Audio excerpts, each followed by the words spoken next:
Okay, we have a green box. We have a live counter ticking up. We should now be live. Very shortly will be. Welcome back to the Storytime Network. It is the Paradox Hour podcast. I am on 2 hours of sleep, and it is the summer 2022 anime premiere stream.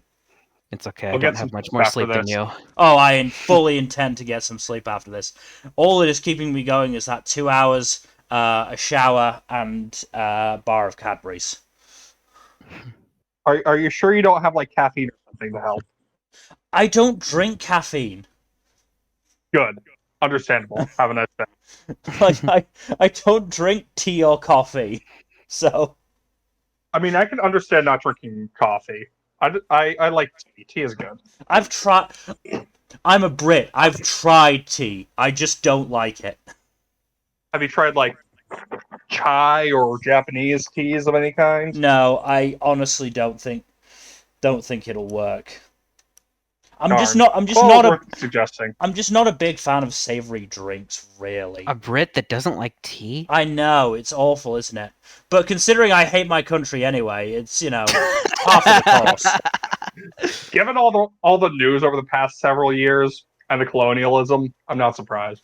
But yeah, like pretty much all I drink at this point is water and milkshakes. So, Did they bring all the boys to the yard? depends on the milkshake. The one that I had in Australia that I've been chasing for the last 8 years. That one brought the boys to the yard. Other ones, less so. They've brought some of the weirdos to the yard. Darn. Well, you win some, you lose some. No, I don't think it was. I don't think it was an anime that made brings boys to the yard reference. I think it might have been Doctor Who because that's something else I've been catching up on. Midway through the Capaldi seasons. Oh, nice. I love him. Pretty far along then. Yeah.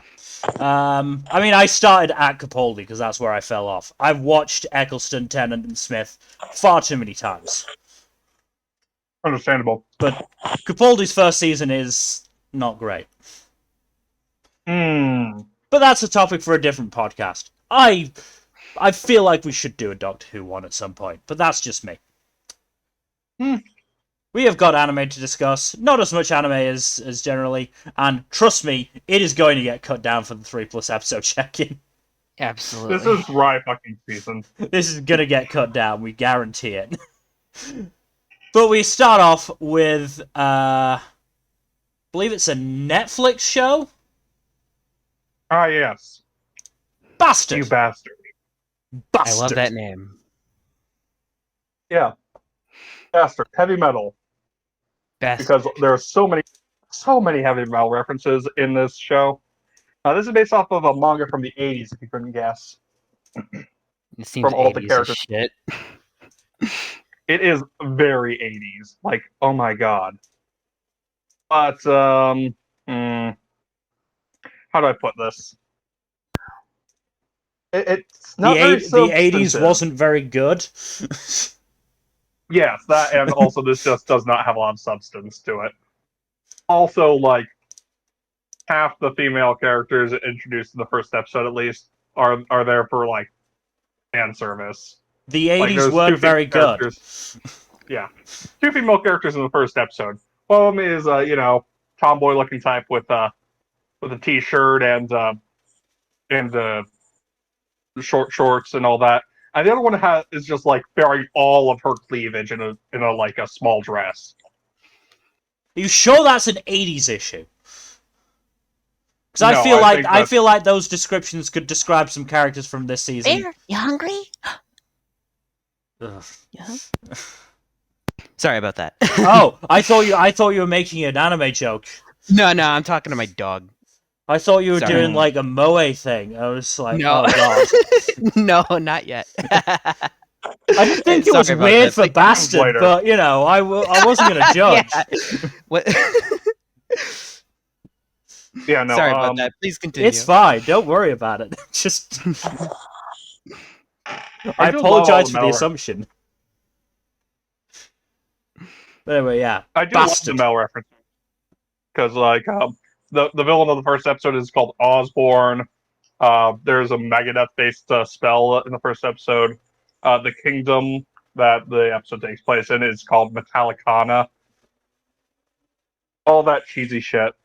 It is just absolutely ham and cheese all over the place in here. So the It's like author, a big old charcuterie board. the author looked at what Araki did and went, "I want to do this, but with metal." Basically, yeah. Cool. All right, good But for yeah, them. Good for them. You know, I'm not gonna judge them for their references. references are nice. What's the The animation episode's kind of like? shallow, though. What's the animation like? Honestly, pretty fucking good. Oh, cool. This is a studio.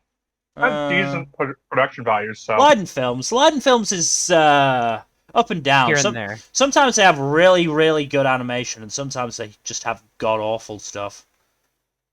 Tokyo Revengers. Yeah. I hate to do that to Tokyo Revengers, but Yeah. yeah. Yeah. Yeah, no, animation is fairly good for this. Mm. Character designs are all over the place. But yeah, also like the main anti-hero guy, Dark Schneider, is sealed in the body of like he's supposed to be a teenage boy, but he looks about 12, 13 if you really stretch. And the only way to let him out is for the redhead in the key visual to kiss the boy. Wonderful. Well, not specifically her. It has to be the kiss of a virgin woman, basically. You can tell this was written in the 80s. Mm. Also, oh boy, the character designer has only worked on 5 things, including Bastard, and the last thing he worked on was in fall 2014. Holy shit! Wow. According to Mal, anyway. They might have worked on other stuff, I don't know, and it just didn't get added. But it was Cross-Ange Rondo of Angel and Dragon, if either of you have heard of that.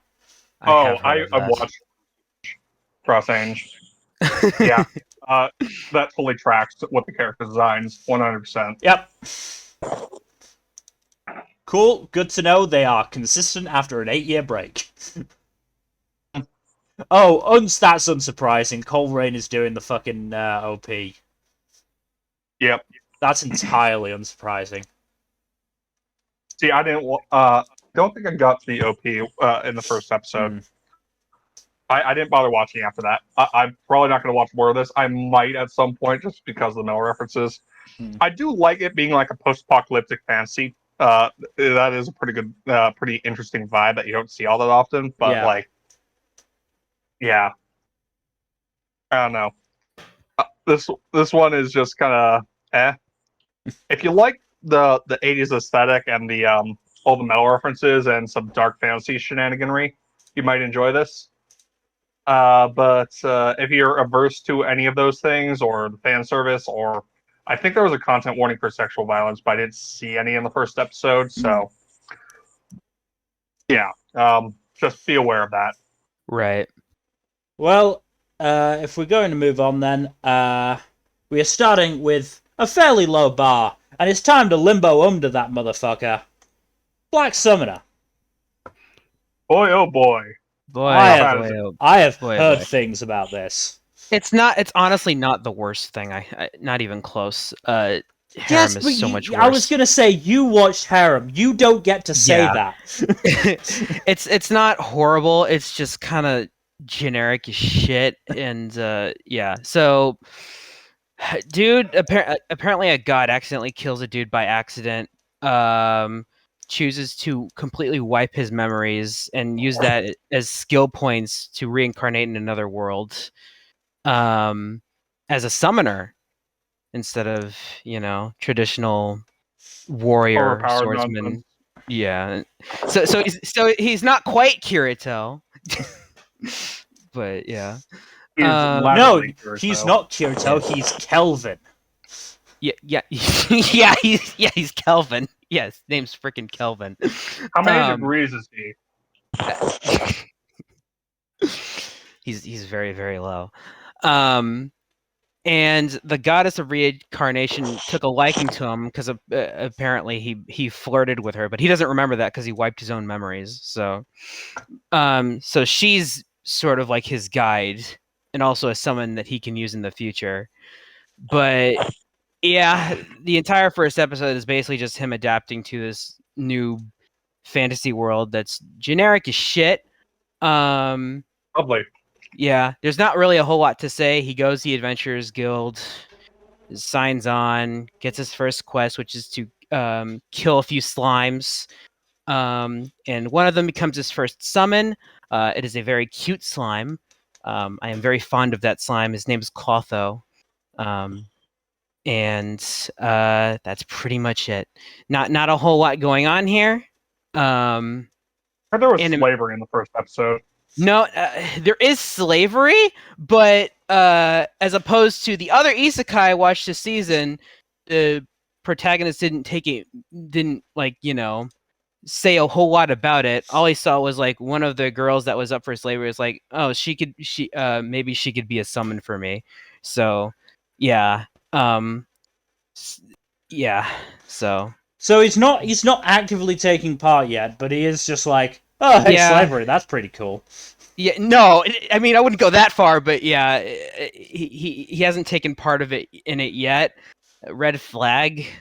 I'm at least gonna watch another episode just to see whether or not he actually does, so I can give this. So if I drop it, I can drop it hard enough. Yeah. But yeah, this aside from that red flag, this wasn't horrible, but it was just painfully generic. A bit of the comedy between Kelvin and the goddess. I guess her name is, I don't know what her name is. Is it Melfina? Yeah, some of the banter between him and the goddess is pretty funny. But aside from that, it is nothing special at all.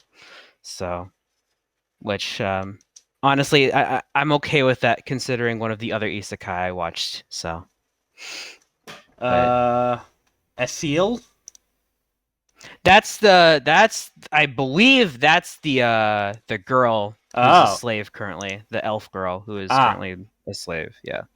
Okay, so in the key visual, who's who? I can guess who Kelvin is. I don't know who Kelvin... the red-haired girl is. The blonde girl is the elf. I don't know the night dude. The goddess is the silhouette behind the night dude. Ah, okay. We don't know what the goddess looks like, and since the dude doesn't have enough MP to summon the goddess, he doesn't know what she looks like either. She kind of just takes the appearance of a menu, which is pretty funny. But that is funny. Yeah. So, but yeah, that is Black Summoner in a nutshell. I will watch at least one more episode. I don't expect to stick with this, but it wasn't painful. So I can confirm / deny the slavery aspect if you want. You know what? Go right ahead. He does in fact buy I feel. Damn. All right. Well, I guess I'm dropping it then. But that's all I needed. To be fair, she's the only slave he buys. Because that makes things better. Because that makes things better. Bar. It's not great. No, it really fucking isn't. Oh, God. That bar is so subterranean, it's feeling the heat. Yeah. Stop with slavery. I'm pretty sure he doesn't have to buy her. If she agrees to be a summon for him, she doesn't have to die. So, thinking of something else. He doesn't have to buy her. So, like, just go up to the cage. She can vow, and then that's it. Apparently, she's also in love with. Apparently, she's also in love with the dude. So, of these isekai writers. Also, yeah. What were you saying, Mil? Apparently, she's also in love with the dude. So. Of course she is. They always are. Every single time. Of course they are. Of course they are. You know, I'd like to see it from Isekai at least once, where it's like the standard, like, all the girls are in love with the guy setup, except the guy is gay and has zero interest. That is a brilliant setup. You should write that down. I'd I watch might. that. I would watch that show. I would watch that show, absolutely.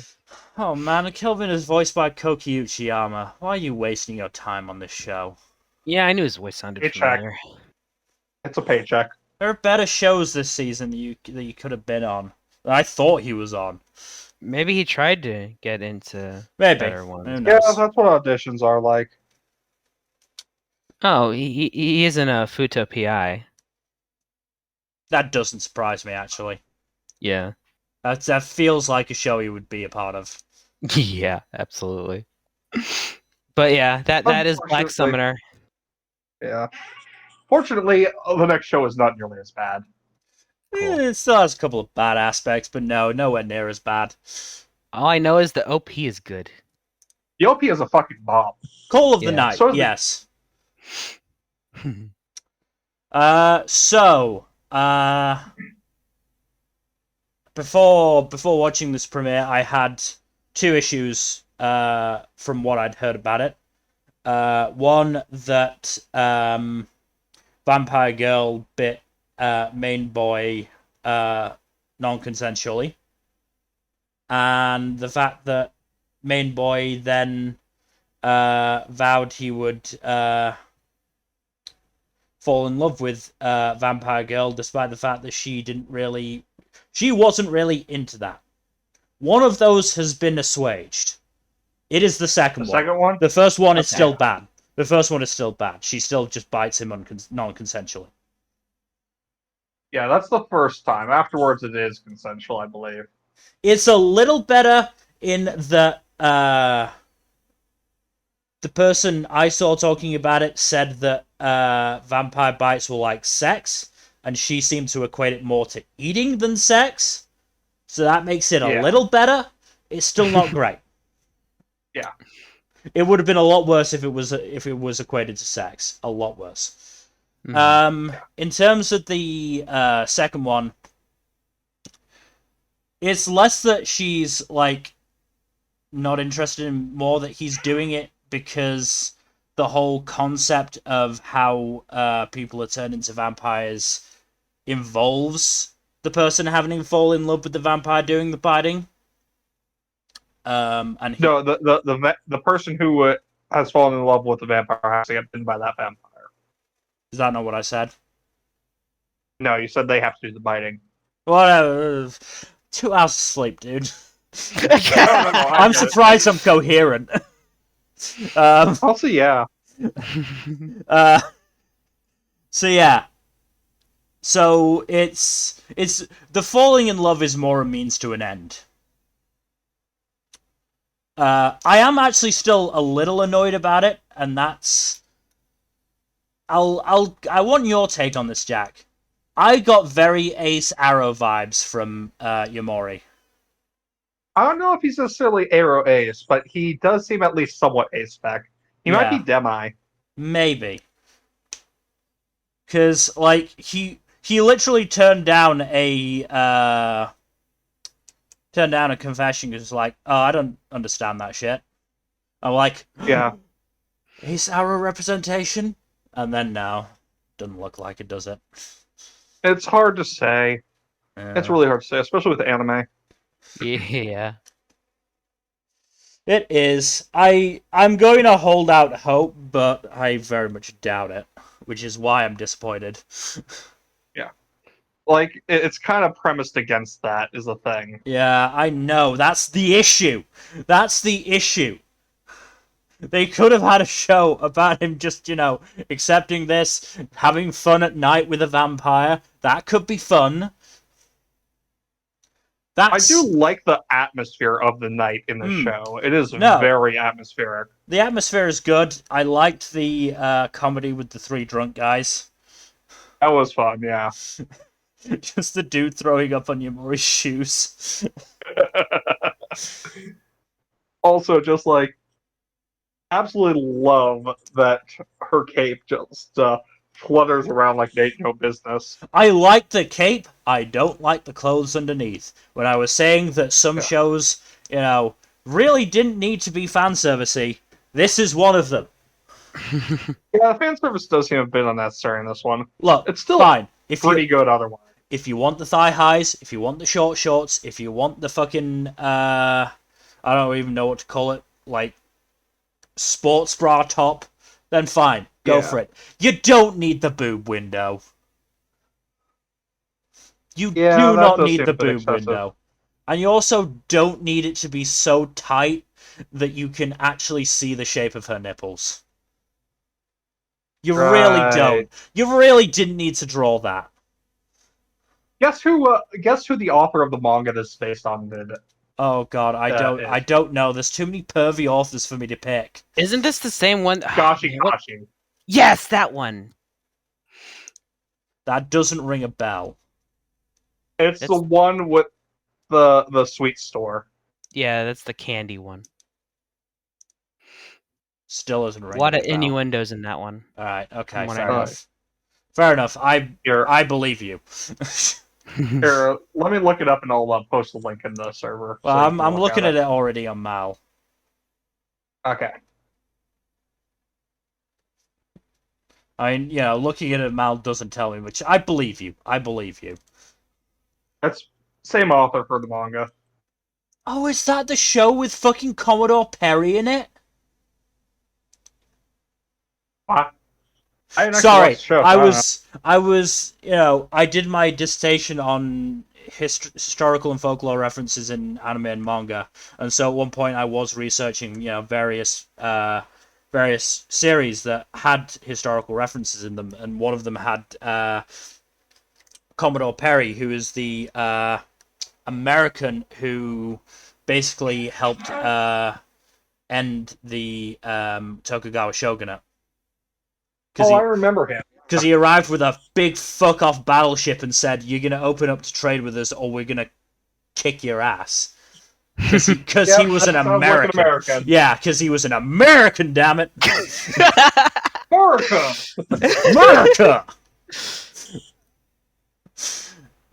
So yeah. Yeah, no, that is definitely I Anyway, remember reading about that. Anyway, back to Call of the Night. The chemistry between Nanakusa and Yamari is good, which is I'm quite happy about. Fuck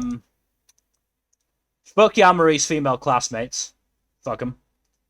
Mm-hmm. At least the ones we've actually seen. Yeah, so the far. ones There's we've met. The indications ones that we've met. Some of them might be fine, but the ones that berated him for not accepting a confession, go fuck yourself. Yeah, no, that's fucked. That's his business. Like, if he doesn't want to date somebody, he doesn't want to date somebody. My girl's the best girl you're ever gonna. Fuck you. He's not obligated to accept the confession. I feel like people are way too used to the idea of a confession automatically being reciprocated. Yeah. At least in the setting. Mm. Also, I do think this bears mentioning again. The OP and the ED are both absolute bops. Yeah, the OP definitely is good. I like the visuals for the OP because it's like you've got the main character or the main cast filming it. Yeah, basically filming something. Oh, that's cool. Yeah. So it If also nothing else, look up the OP on YouTube. Yeah, I will after this. Mm-hmm. Darten by Creepy Nuts, who also does the ED. Interestingly enough. So yeah, interesting enough show. Probably one of the ones higher up on my list. I mean, my main gripes, non-consensual biting. If it's consensual from now on, I'll get past it. The fan service. It's not as bad as Dress Up Darling, so fine, fuck it. Yeah, not as bad yet. It helps that the person being objectified is like 40. An old vampire. Is 40. Still a fairly teenage-looking body, but fine, 40. Go for it. Hey, some their age. Yeah. And the fact that, I'm just frustrated that it could have been Ace Arrow representation, but it probably isn't. It could still be. We don't know the ending. It could be that, Yamari never manages to fall in love with Nanakusa and is like, holy shit, I've just discovered something about myself. I don't think it's likely, but, it could happen. Also, believe the manga is still ongoing. So, Yeah. Yeah. Relatively decent show. Moving on to one that's not quite as decent. Engage Kiss. I know nothing about this. All I know is that the fucking protagonist is like a potato. let me go on this because I Oh. watched this and Okay. okay. So let's start with the positives. Very well animated. Good action choreography. Not bad OP and ED. Everything else though. So I want to I want to shake the protagonist, kick him down a mine shaft, and drop dynamite after him. So it wasn't wrong when I said is- he was a potato. He's a potato with cyanide. He is fucking awful. What does he He do? is a leech who just mooches off his ex-girlfriend and his current girlfriend, and his current girlfriend is in fucking high school. Oh yeah, I remember this from the PV. Yeah, it's really bad.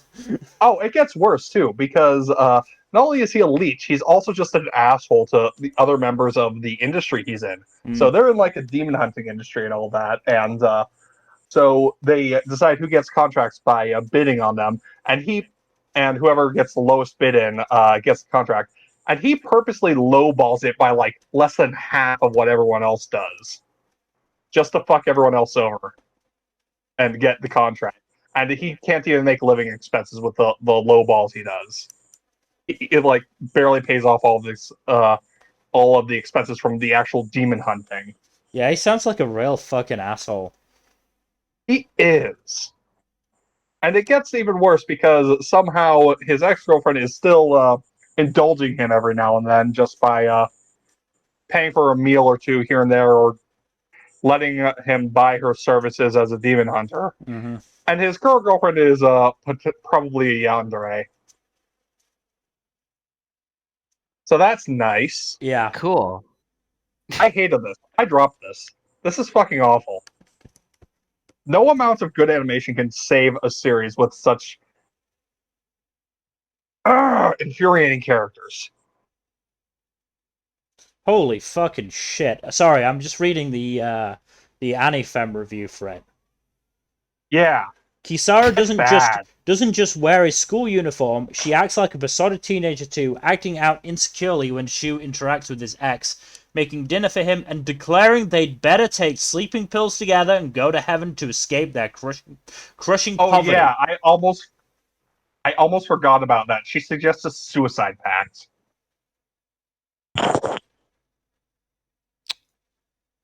Great. I fucking hate this show. Wow. Wonderful. This is all in the first episode, by the way. Yeah. Oh my goodness. Yeah. Anyway, moving on to a far less objectionable show, Extreme Hearts. This wasn't too bad. It was okay. I'm trying to figure out where exactly because like, is it supposed to be an idol show or a sports show? Both. Make up your mind. Both. Yeah. No, it's both. No, you can't. No, you can't do both. No, that's not how it works. Fucking, you can't do fucking, Orange, whatever the fuck it was, the girls' hockey one Pride did of both. Orange. Pride of Orange, that's it. Pride of Orange. I don't care about it so much that I've forgotten its name apart from the orange bit. I remember it because of both Mother's Basement and Arcana being absolutely pissed about its utter failure to properly represent hockey. Again, it's not ice hockey funny. if you're not fucking like checking people and getting into fights and having toothless players. It's just not hockey. Anyway, build the toothless anime girls he deserves. Exactly. Anyway, this honestly wasn't that bad. No, it's not bad. I didn't quite click with it though. Yeah. Which is weird because like this is written by the same person that wrote Nanoha, and I kind of like Nanoha, so that's disappointing. But yeah, it's about this girl who's trying to make it big with her music, but she's not doing too well with it.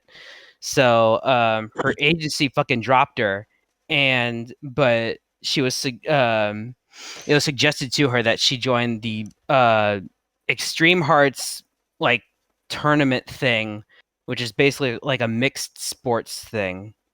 And apparently like there's a tournament for like upcoming idols and stuff. So she starts practicing for that, but her like one of her few fans is super duper against it because she used to play soccer and it didn't go too well for her, even when she put her all into it. So that caused a rift between them. I think she does still Was play this just a football. whole ass tournament arc? Yeah. As far as I know, it seems to be a whole ass tournament arc. But Probably is, but, yeah. I think Saki still plays football. I thought she found a new team. Did she? She may have mentioned that, but I she thought was she did. definitely like. Oh, she was definitely against it because of her past Yeah. sports-related trauma. Yeah, she was super duper against it. Mm-hmm. But yeah, training arc and something. This kind of has the Megalobox issue where they wear equipment that like enhances their athletic ability and shit. But like since everyone's wearing it and can use it as they see fit, there's not really much point to it. Yeah. It's like why even bother? It looked. I mean, there is a point. It makes punches go fast. Yeah, I mean, it looks kind of cool, but that's kind of all there really is to it. Okay, I had two main issues. One isn't really an issue; it's more of a nitpick and a just wait, what the fuck. The first one is an issue. Was I the only one a little bit weirded out by the AI players? Yeah, no, that's fucking weird. Like, first off, like they just came out of fucking nowhere, and second, like, how are they allowed to make up her entire team? Yeah. Like, what? They don't even have names. Legal? They don't have names. Yeah. We don't know what they're called, or if they are actually sentient, or if they're just like a bunch of programming just going through the motions. Yeah. That was really weird. What's the other thing? The second thing is the fact that Saki and Sumika just suddenly appeared on the pitch to score a goal. Yeah, that was so stupid. That was like, wait, how are they able to do that? Why like, they were literally in the middle of. Why didn't they just do this to begin with? Yeah, like they even said, "Oh wow, she's really going in all on her own, huh?" It was like, why'd you wait? Why did you wait until the score was 17-5? Like, what? I don't know why. I could understand like why Saki might not want to hop in right away. Yeah, but like, Sumika had no reservations. Yeah, she was. It's just weird. Just fucking weird that happened. Yeah. Like when it happened, I was like, when did they make that substitution? Where did they get the kit? Yeah. Were they allowed to do? Yeah, they couldn't have been allowed to do that. Like your team had to be like decided beforehand, right? Like they were just like they were sat on the bleachers in casual clothes, and suddenly they're on the pitch in kit. Like it was just weird. And like if they can do that, what's keeping like the whole audience from like hopping into like whatever team they're supporting? It's just weird. It's so weird. Yeah. But yeah, it's not bad. I'll give it a fair shake. But yeah, there's weird stuff like that. It's had it's also had a couple of moments of fairly decent animation. So yeah, there was a little bit of that here and there. Certainly hasn't looked ugly by any stretch. Yeah, I like Hiyori's music as well. Yeah, I hope we hear more of that.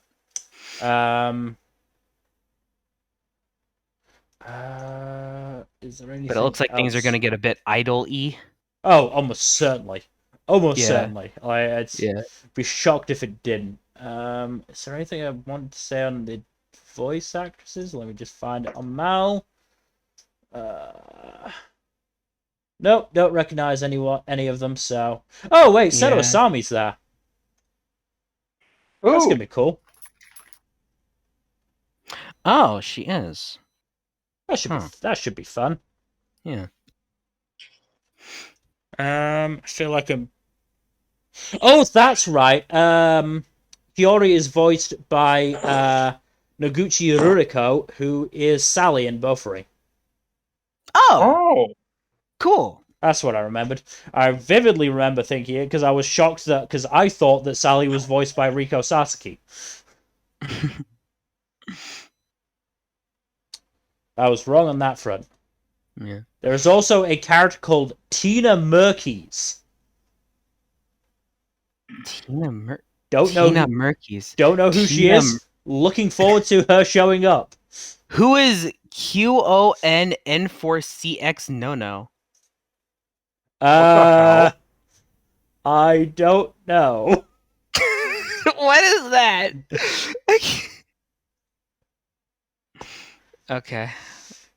But I yes, guess we'll find out. we can move on. I'm gonna give this at least 3 episodes. See how I same feel here. with 3 Like episodes. it's not bad by any means. Yeah. It's it's fairly decent by the standards of the season. Yeah. So I'll give it a go. Yeah. The season's so fucking dry. Moving on to a show that nobody is gonna fucking continue on this stream. Harem in the Labyrinth of Another World, and let me just say, thank you so much for taking this off my hands, Nmbr. This was so fucking awful. Oh my god.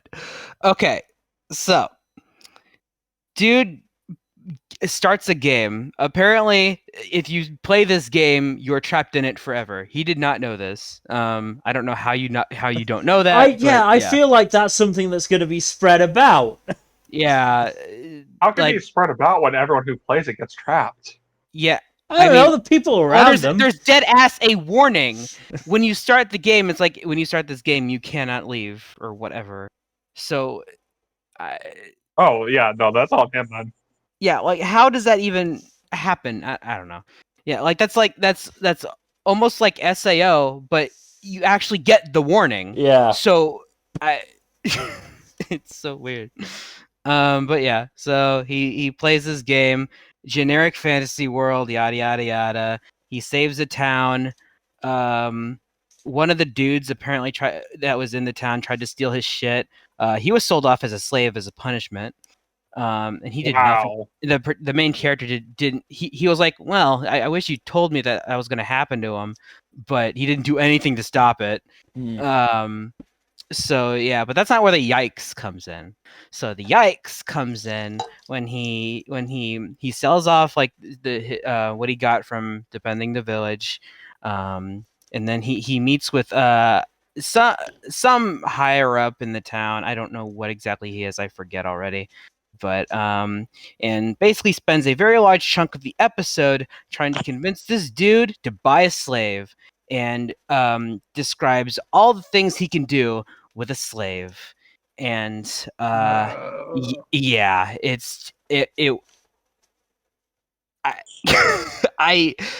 was so awful. I don't even know what to say. It was just horrible. Like all these like sexual messed up things that he could do by buying this dude's maid. So let me confirm. I'm going off the again the Anime review for this. I'm going to do that for the really bad shows because they really emphasize it more than say ANN does sometimes. Oh yeah. Protag apparently checks for 3 things in his slave: the loyalty, the dedication, and the fuckability and risk of STIs of the slave. Yeah. Wonderful. Yeah. Absolutely fucking lovely. Yeah. Also, I don't know this for sure, because it wasn't like translated, but I'm pretty sure the ED is also like the ED is just the dude who is selling the main character, his slave, talking. So I'm pretty sure that was also about buying slaves. So there's that. Why? Yeah, I don't know. I do not know. But anyways, after all of this, he decides to buy the slave, except he has no fucking money. So he has like 5 days to earn the money he can to purchase Roxanne. So yeah. I'm not gonna see whether or not Roxanne does have to put on the dress tonight. Yeah. God damn it. Thank you for I had to lighten the mood somehow. No, thank you for the comedic relief. I'm happy about that. But yeah, so I'm not going to find out whether he buys Roxanne or not, even though I'm certain he will. She's the girl in the visual, but yeah. So also this is a fan servicey show, even though there wasn't a lot of it in the first episode. There's plenty of it in the OP, but like there's also weirdly a lot of blood. I I've don't heard there's know also really why. weird censorship in the show. There was. Well, yeah, it was weird because like it wasn't like the actual things happening. It was just the protagonist imagining shit. So, but yeah, it was pretty egregious censorship. But I didn't want to see that shit anyways. Not especially not in this context. Um. So yeah, but yeah, weird amount of blood, like so much that even the protagonist is like, man, there's so much blood. What a shitty game. I Clearly, he's never played Doom. Yeah, I was gonna say clearly he hasn't played shit like Doom. But yeah. So I just plugged the title of the ED into Google Translate. Okay. And it translates to Gentleman's Transaction 600,000 Na. Yep. So I'm going to assume Na is the currency. I guess. I thought it was like just fucking gold. Maybe that is the currency. I don't remember. I don't fucking know. You think I remember the currency in this show? Understandable. Yeah, I deleted like a lot of my memory of this show as soon as I closed the video. Fair, So like fair. I honestly probably wouldn't have gone through the full episode. I would have just watched as much as I could stomach and then gone off the various reviews of it. Yeah, the worst of it wasn't until like the very end. But like yeah, this show is absolutely fucking awful. Do not watch it. And that's kind of all I have to say. Absolutely terrible. I am hard pressed to think of there being anything worse this season. I'll be honest, because it was just that fucking terrible. But I don't think there is anything worse this season. I'm being honest. Yeah, I don't think so either. And it frustrates me that like visually it looks better than Lucifer and the Biscuit Hammer. Yeah. That is That's so bad. that is so frustrating. Yeah. But we'll get to that. But yeah, bad show. Moving on. Moving on to a show that hasn't actually started yet. It's going to start next Saturday. Is It Wrong to Try to Pick Up Girls in a Dungeon Season 4, aka Danmachi? I'm looking forward to this one, honestly. Yeah, I like Danmachi. Danmachi's good. I've heard this next season is going to be really insane. I'm game for that. I'm here. Yeah. Is it bad that it sort of amazes me that this isn't an isekai? No. I mean, it has Like, a lot of isekai tropes in it. I'm being honest. Yeah. Like I saw the title the first time. I was like, this has got to be an isekai. There's no way that this isn't an isekai with a title like that. Come on. No, like that is an isekai ass title, but it's not an isekai. Weirdly enough. I mean, good for it It's a light for novel bucking title. the trend. Yeah. I mean, most of these kind of light novels, and it's a light novel ass title, so the confusion is understandable. Mm-hmm. But yeah, it came out at a time where isekai was the hot thing. A lot of people thought it was an isekai back then. It was coming out what, like 2014 or something? 2015? Yeah, 2015. It looks like. Dang. It's been a while. Yeah. But yeah, I'm looking forward to it. I know nothing about what's happening next, so. Well, hopefully it doesn't disappoint. Up next, let me just get the title of this up because it's a fucking long title that I'm glad I probably won't have to say again. It is League of Nations Air Force Aviation Magic Band Luminous Witches. What? Yeah. Hold on. Let me end this character real quick.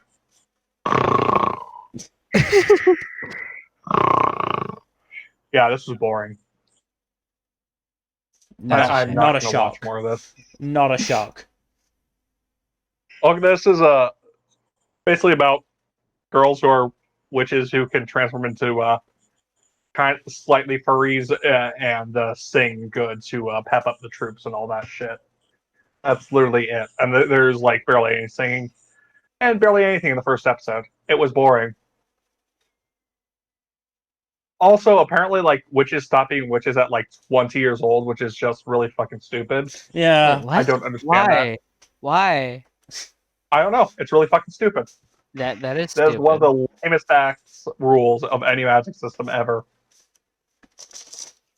Yeah, no. Like I tried to get it, tried to pay attention to this first episode, but it was so hard. There's nothing there.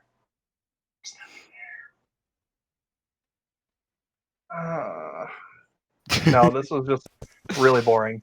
The League of Like- Nations disappointing again? What a shock. I know, right? I knew you were gonna say that.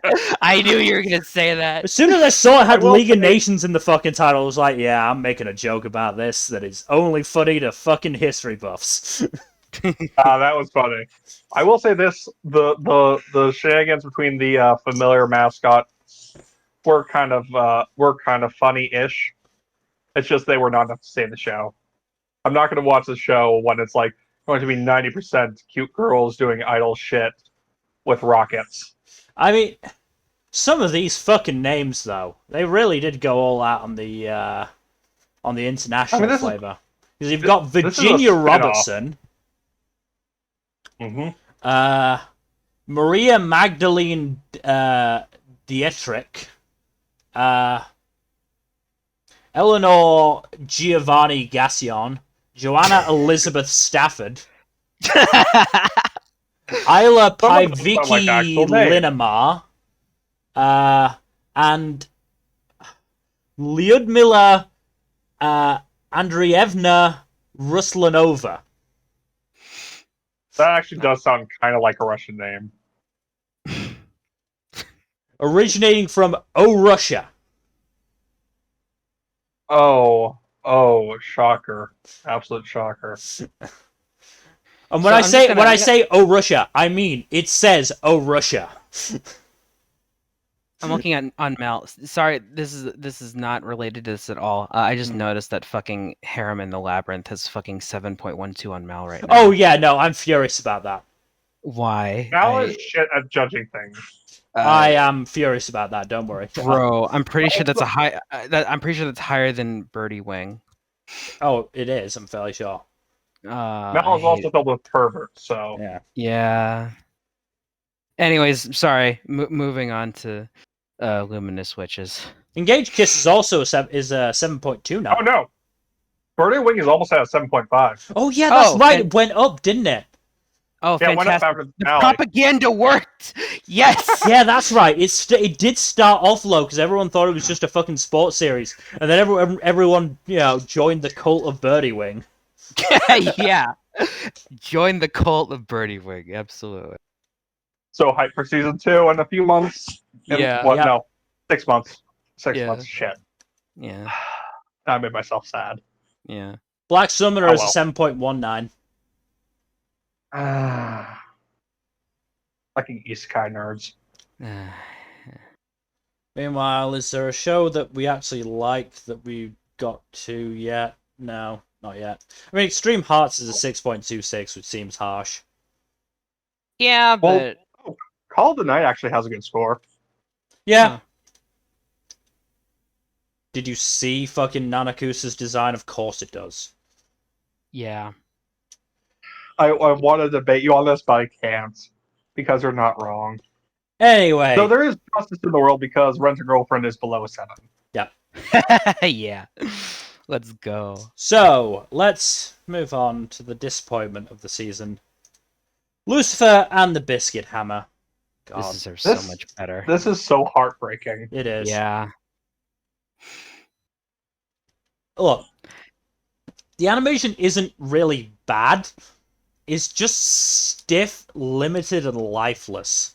Also, Honestly, there's a weird filter over everything. yeah, I can deal with like the not good animation. What kills me is that freaking filter. It makes everything look awful most of the time. It's like, why? This it doesn't have to look this bad. Like, I mean, the thing is, I genuinely, once I started trying to ignore the animation, I enjoyed myself because the writing is so good.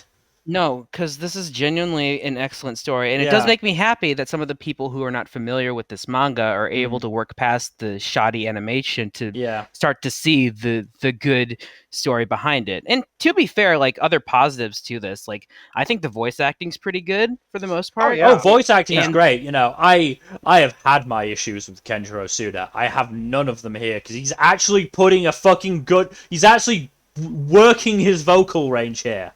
Yeah, he's right. He's he is working his vocal range and it is wonderful. Yeah, like I haven't heard him like sound like that in a long time. So, and he's doing very good. Yeah. I barely recognized him. Yeah, me too. But yeah, he's doing very good. I think the music's pretty good too, at least from what I heard of it. Yeah. But yeah, it's frustrating because like I fucking love this manga and it deserves so much better. But is this better than nothing? I'm not sure. If nothing else, hard to say. It's brought it into the seasonal anime zeitgeist. Yeah. We can actually say, look, if you're enjoying the writing for this, read the manga. Yeah. Yes. Because that's the thing. I've seen people talking about it like, animation really isn't great, but the writing's pretty good. Yeah. And it is good. Satoshi Mizukami is a really good writer. I've read, I haven't actually read or watched Planet With, but I have read both Spirit Circle and Lucifer and the Biscuit Hammer, which is a weird translation given the Japanese title. I just like to point out. Hoshino Samidare. Because it should translate as something like Samidare of the Stars. Yeah. Because I know what Hoshi means at this point. Yeah. I don't know which title I like more. I kind of like the wackiness of Lucifer and the Biscuit Hammer. It is. It's not a bad title. It's just weird considering the Japanese title. Yeah, it's a wacky series, so it kind of fits. Yeah.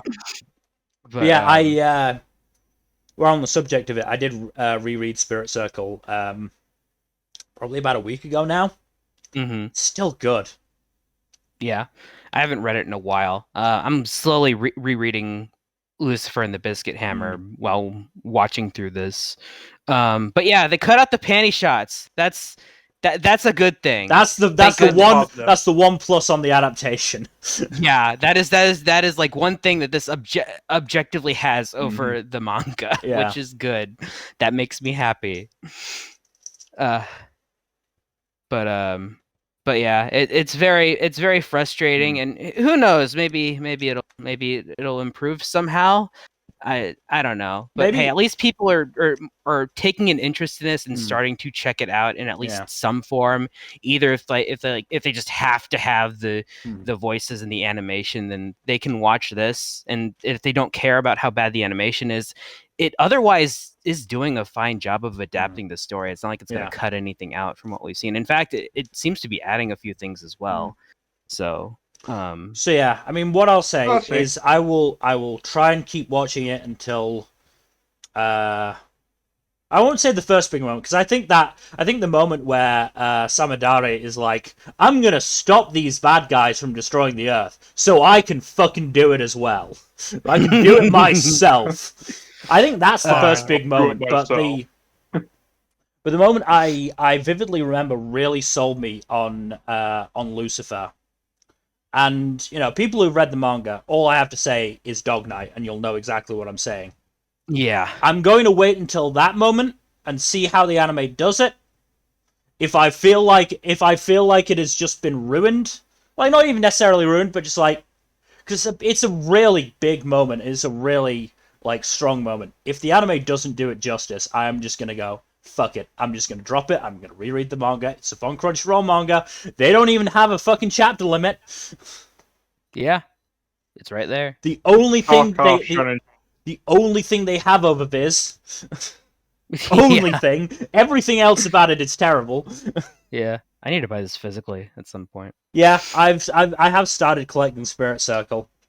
I'm Let's hope if that gets an anime, it looks good. God, I want that to get a good anime. That'd be so Please. fucking good. Please. But yeah, so this isn't the worst case scenario. No, It's just it's not. It's just not a good one. Look, But it could be so much worse. The animation could be actually like properly bad, and the pacing could be off. yeah, For the time being, pacing looks good. I mean, obviously it's Yeah. only one episode, but the pacing was good. I never felt bored.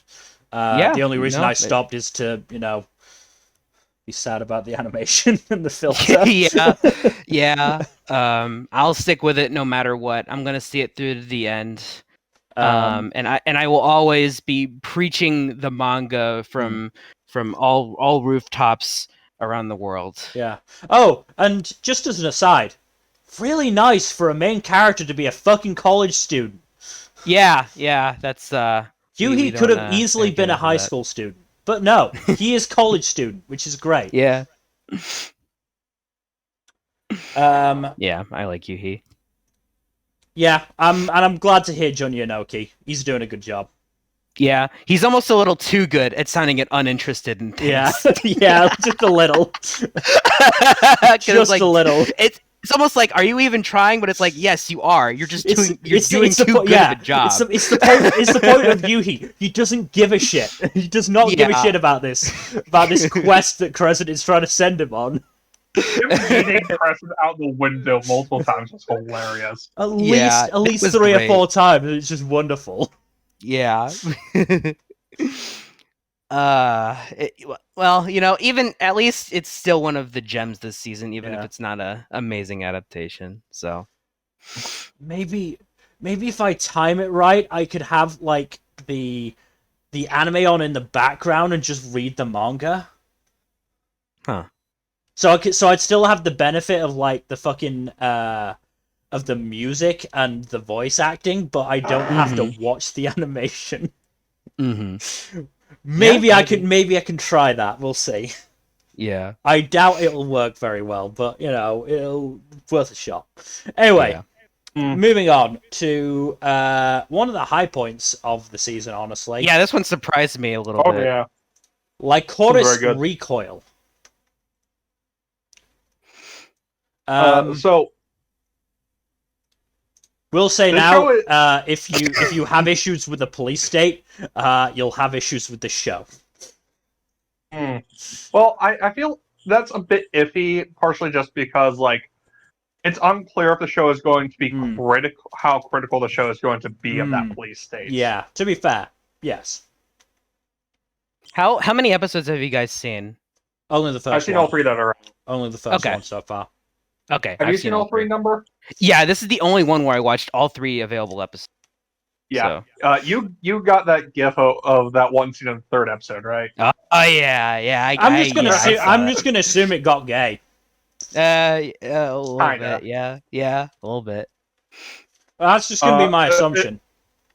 It involves Sato hugging Takina and then twirling her around. Yeah, that sounds pretty gay. Not quite as gay as another show on the list. Well, about as gay as another show on the list. I fucking love Chisato. No, Chisato is great. Yeah. Chika Anzai is fucking amazing. Yeah. Yeah. But yeah, visually it looks very good as well. Mm-hmm. Yeah, it is one of the best looking shows this season. Not that it's saying a lot, but it's still very good looking. No, A1 is doing good work with this one, thankfully. Yeah. But yeah. Yeah, I mean, Chisto is very much the star of the first episode, and she just steals it. I mean, she's just an absolute gem. Yeah. Yeah. I love that she just calls herself Problem Child. Yeah. I mean, she's not wrong. She's not wrong. Yeah. And especially in the context of she's a problem child because she doesn't want to kill people. Which is Uh, a nice break from the norm of what problem child normally is Yeah. yeah, in no. these kind of contexts. In contrast to Takina, who killed off like a ton of people in the beginning of the episode.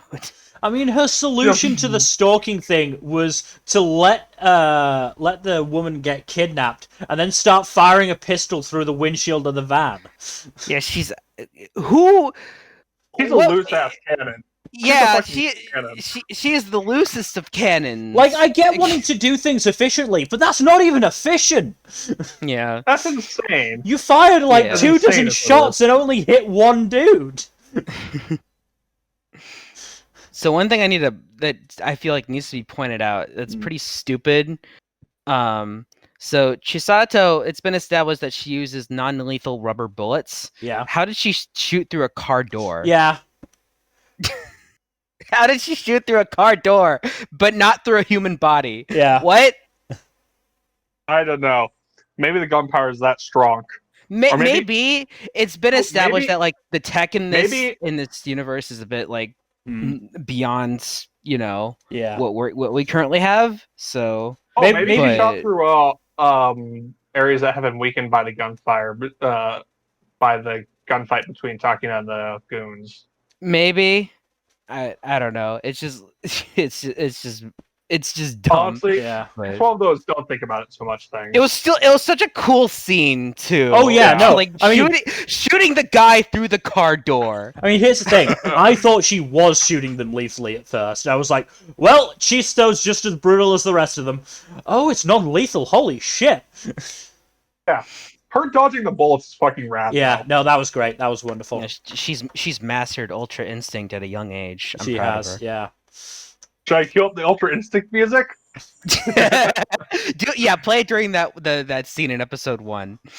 Yes. Yeah. See how well it times up. hmm I love the fact that Takina was ready to take on an entire Yakuza office. Yeah. And she's just like, what the fuck are you doing? He's just a coffee customer. No, she intended to trick her. That's the funny thing. Yeah. Yeah. Well, what, you thought it was some other kind of powder? No, it's just coffee.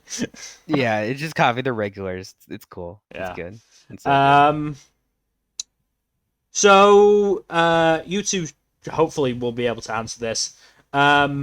Did Dude in Car blow up the hacker?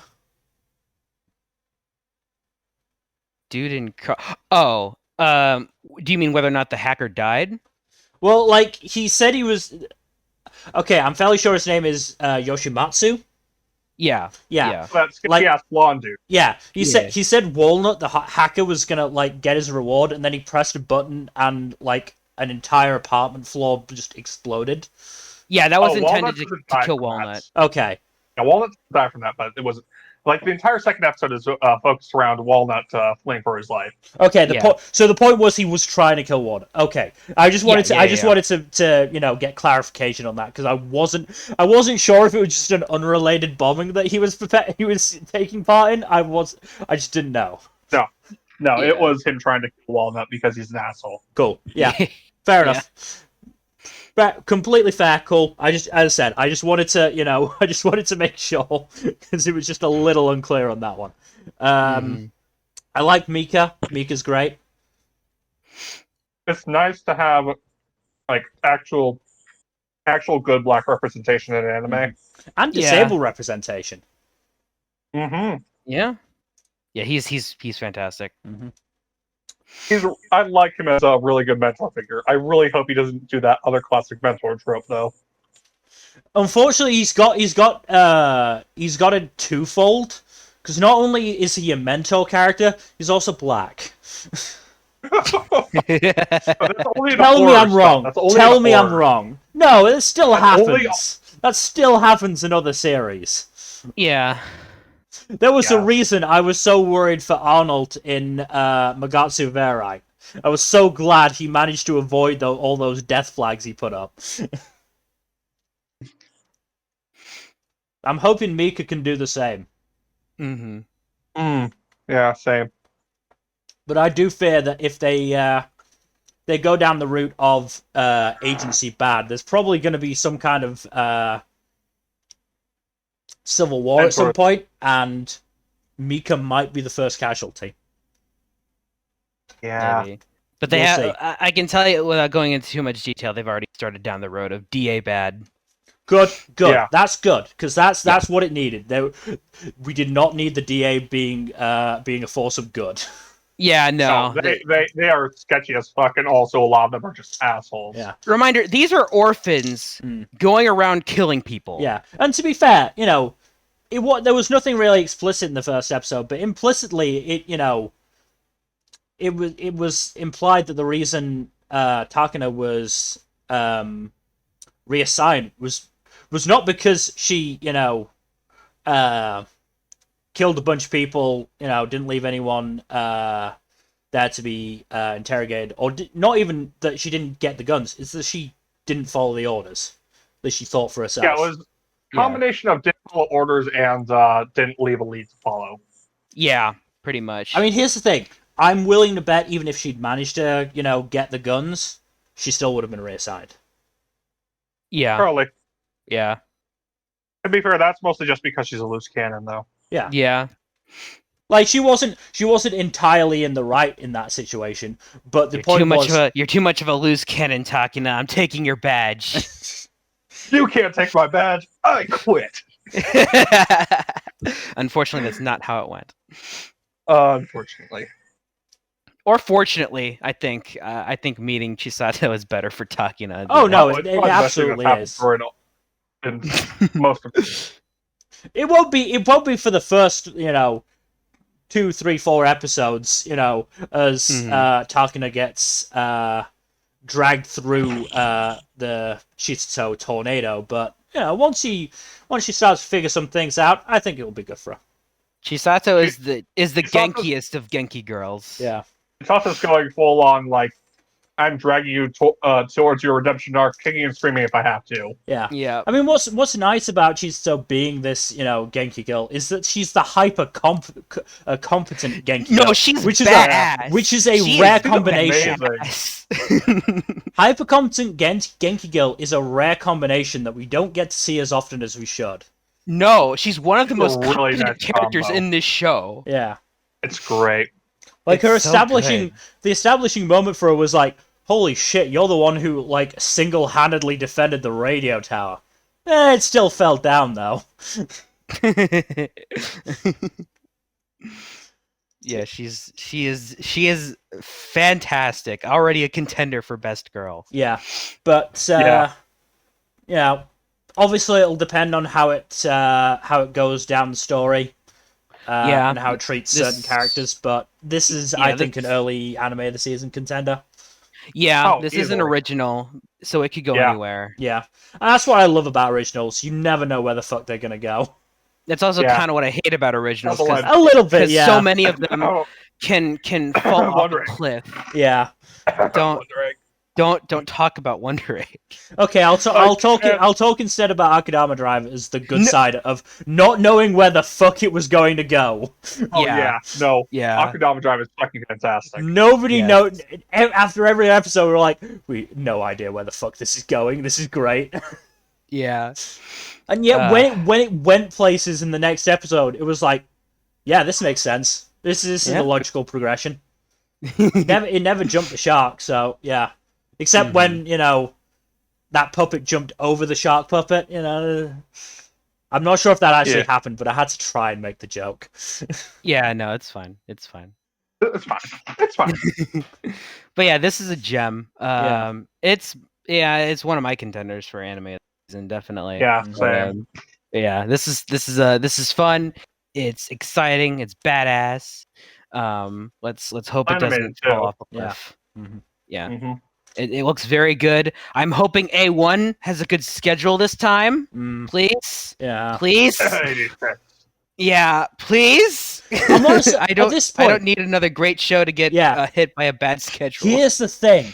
I'm starting to wonder if it's not actually maybe the individual studios themselves, but Aniplex.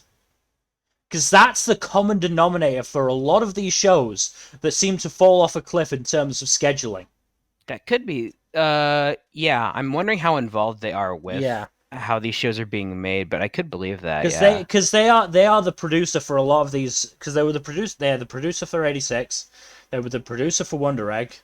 They're producer on a lot of Cloverworks and A1 shows, basically. Huh.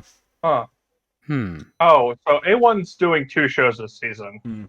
Yeah. Lycoris and Engage Kiss. Yeah. Wow, 2 opposite ends of the spectrum, huh? I know. They're both very well animated, I will say that. Yeah. That's the only commonality between the two, though. Yeah. A lot of A1's stuff has been really well animated lately. I mean, they did Kaguya last season, so... Yeah, they did Kaguya, and that had moments of great animation. So it's like, I'm wondering how much crossover is between teams here. But yeah, that's interesting. Kaguya was more... The animation wasn't what sold Kaguya so much as the... Direction. The directing. Yeah. But yeah, let's have a look. So the director is for Lycoris Recoil is Shingo Adachi. I've heard that. Has done a lot of... He did Darker Than Black and Durarara. Also done a lot of work on Sword Art Online. I mean, that's just Sword Art character Online design. are not... Yeah, the problems with Sword Art Online are not his fault. Oh, wait a minute. No. Yeah, it looks like all the credits I'm seeing are all character design. No, he did key animation on several episodes of different shows too. I'm not sure if he's been a director though, which is interesting. Yeah, this is a directorial debut. It seems like, which is that's amazing. Yeah, at least not full director. He's done some directing, but it's mostly animation direction. Oh yeah, it says here 20 years worth of key animation direction experience. So yeah, okay, yeah, it says right here it was announced that Adachi is making his directorial debut with the 2022 original television anime Lycoris Recoil. So yeah, this is cool. A directorial debut. What a debut! Yeah. I'm impressed. Good job. So the scriptwriter for this is the manga author for Bento. Oh. Oh.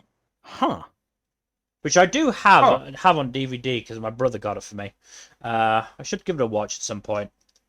Sounds like it'd be fun. Yeah. All right. Wow.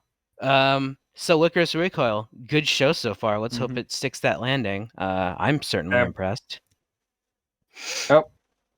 I'm hoping. Fingers crossed. Knock on wood. Yeah. For a show, I feel like we have less expectations for. The Maid I hired recently is mysterious. This is another one that has not aired. I won't be watching it. Yeah, it's weirdly late. Yeah. I mean, I like the character, the animation style at least. Yeah. I'm not really a fan of like Shota type ships, so like. Yeah. Look, the maid looks hot, but I don't want her hitting on the boy. The boy looks like he's 10 at most. Yeah. Well, we'll see about it. The character description doesn't give an age, just says the young master. Okay. Probably means they don't want to give his age. Yeah. It's probably better that way. Probably or worse. Is better that way. Yeah. Turns out he's like 25. He just looks quite young. That ain't it, Chief. Yeah. Hey, you never know. Listen, I want to give it the benefit of the doubt. Okay. Are we going to get a 1,000-year-old Shota this time instead of a 1,000-year-old Loli? That'd be funny. Turns out the young master is mysterious instead. Yeah. Anyway, moving on then to my Isekai life. I gained a second character class and became the strongest sage in the world. I wonder what this is about. It's about cute slimes. Oh. Okay. The slimes are. I'm gonna be honest. No. But Look. One of them has a mustache. yeah, I know. One of them has a cute little eye patch. Oh wow. What Yeah, the nice slimes are slimes. adorable. Yeah. The show itself is fairly generic outside the slimes, though. It's basically like, oh, this guy is a summoner class person, but he can also redirect his magic through his summons, who are mostly slimes. And the wolf. He has a wolf dude, or rather a wolf as a companion as well. Is there any slavery? None that I've seen in the 2 episodes I've watched. Okay. Though there is in the second episode, the bad guys are trying to sell 2 people into slavery, and they get promptly turned into ice. Good. Okay. Good. So slavery bad. Good. That's the thing. We're not against slavery as a concept occurring in media. It's just when the hero is like actively taking part in it, that's bad. It's never done well in anime, like ever. I mean, I don't think it's ever possible to do a hero that participates in the slave trade well. That's just me. No. I just mean slavery in general, just in anime. But yeah, no. Yeah. So that's not here. Good. Okay. I mean, already... I think I could think of a vague sort of scenario that hero participating in slavery could work. The hero buys all the slaves so that he's releases all the slaves and then steals the money back from the slaver. That'd be pretty cool. Also cripples the slaver as well, just for good measure. That's another good idea for an anime. Write that down. Apparently people need to relearn that slavery is bad. Yeah. No. I'll get on the phone to the Japanese Department of Education. Okay, cool. Thank you. This one's pretty harmless. This is probably like the least offensive isekai this season. That's not saying a huge amount. That's not a high bar, I know. Yeah, but it's true. It's very true. Yeah. Wait, unless we count that pharmacy one. Oh yeah. I don't know what one is. Oh yeah, that one's. We'll get to that. But yeah. Yeah, this one wasn't outright offensive in any way, so good. Also, the slimes again are adorable. Yeah, I like good slimes. Good old slimes. You like good slimes and you cannot lie. Other bros can't get the nine. I can't do the whole song. If I try to do the whole song, I will break my. No, it's fine. Yeah, yeah, we can move on. Okay. Offer some good trash. Moving on to My Stepmom's Daughter is My Ex. Wonder what this is about. Well, you see, Nmbr. It's about a guy whose dad remarries, and it turns out that his stepmom's daughter is in fact his ex-girlfriend. That sounds awfully familiar. Where have I heard that idea before? Oh no! Yeah. And they instantly agree that now that they are officially family, they definitely shouldn't date, and they shouldn't date anyway because they broke up and clearly weren't a good couple. That's what happens, right? Kinda. There's still like the trashy sexual tension between the two because they were once an item. So like, unsurprising because they are again teenagers who used to date. Yeah. Mm-hmm. So of course there is the trashiness of that. Also, at one point, they straight up propose a game with each other because they were both born on the same day, so they're trying to decide who's going to be the older sibling with relation to each other. And they're like, okay, whoever fucks up and forgets to address the other as their sibling, or forgets to treat the other as a sibling, they lose for the round, and they have to call the other one One-san or Oni-chan or something like that. That's fun. Yeah. I mean, and unless they were born at the exact same time, couldn't you just tell by that metric? The sister tries that, Fair enough. but like he's like, no, we were born on the same day. Fuck that. You know what? Fair enough, as long as it was brought up as a possibility. Yeah, it was brought up, and and the other one's like, no, that's cheating. Screw that. We're gonna do it we're not gonna do it that way because I don't want to be the younger one. Gotta love that Prime younger sibling behavior right there. Yeah, prime sibling behavior in general, honestly. Yeah, this one's fun trash. Like, zero doubt that they're going to mine the sexual tension for all it's worth. I have no idea if they're going to actually try to hook them back up or not, but they're going to milk the shit out of the sexual tension between the two because that's the kind of show this is. Okay. I mean, fair enough. I can't, blame him for that. Yeah, no, it's potential for comedy gold. Oh yeah, no, it is absolutely potential for comedy gold. Yeah, it's a fun time. Yeah, so I might give this a watch. I mean, this is not nearly as insanely awful as Domestic Girlfriend turned out to be. So yeah, oh, that's I couldn't imagine, but I mean, honestly, that would have been an achievement in like 2 episodes. Yeah. True. Could you imagine? Oh my god. To be fair, to be completely fair, like this one doesn't have the love triangle aspect to it, at least. Yeah. At least Yet. not so far. Yet. Yeah. Do not rule it out. Yeah, yet. Yeah, I'm not gonna rule it out. Turns out there's another sister. Dun dun dun. Yeah, Look, no, there are two other girls in that key visual.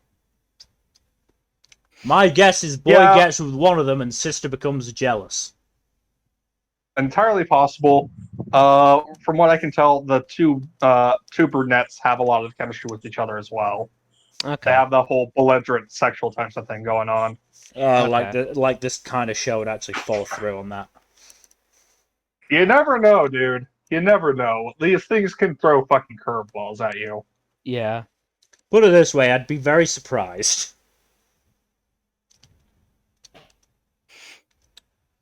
Yeah, we can move on now. Yeah. Okay, moving on then to Orient Cour 2. Has it started yet? It started just a few days ago. Fair enough. This is fun. I like this. This is fun. Good. I do like classic shonen style shows. I am a sucker for it. But this feels like a bit more in the direction of Black Clover than, say, Naruto. Okay. That's a good thing. Yeah. Yep. Yeah, that is a good thing. The one thing I will say to its detriment is that the animation is a bit stiff still here and there. Yeah. But it's still an otherwise pretty good show. Yeah. Mm-hmm.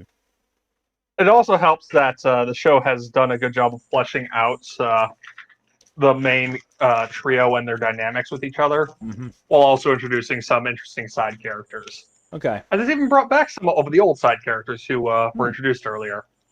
Good. Like, this isn't going to measure up to the author's previous work, Magi. Yeah. At least not yet. But like, this is at least striving to make its own mark. It helps that what's the word for it? It helps that the character dynamics are familiar, but at the same time, like, slightly new. You know? Yeah.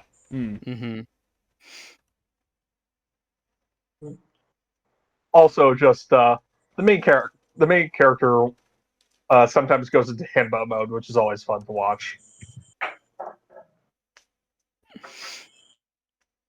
You know, I love me a good himbo character. They're always fun. Yeah, one of those shonen protagonists. Yep. No thoughts, head empty, only sword. Yeah. So, funny enough, he does have a girl he has a crush on now, so that's gonna be fun. What? A shonen protagonist having a crush on a girl? What? I know, it's That's weird. that's I mean, it's annoying, if only because I was about to make a joke about his head being empty except for swords and his clearly straight best friend. yeah, clearly straight best friend. Yeah.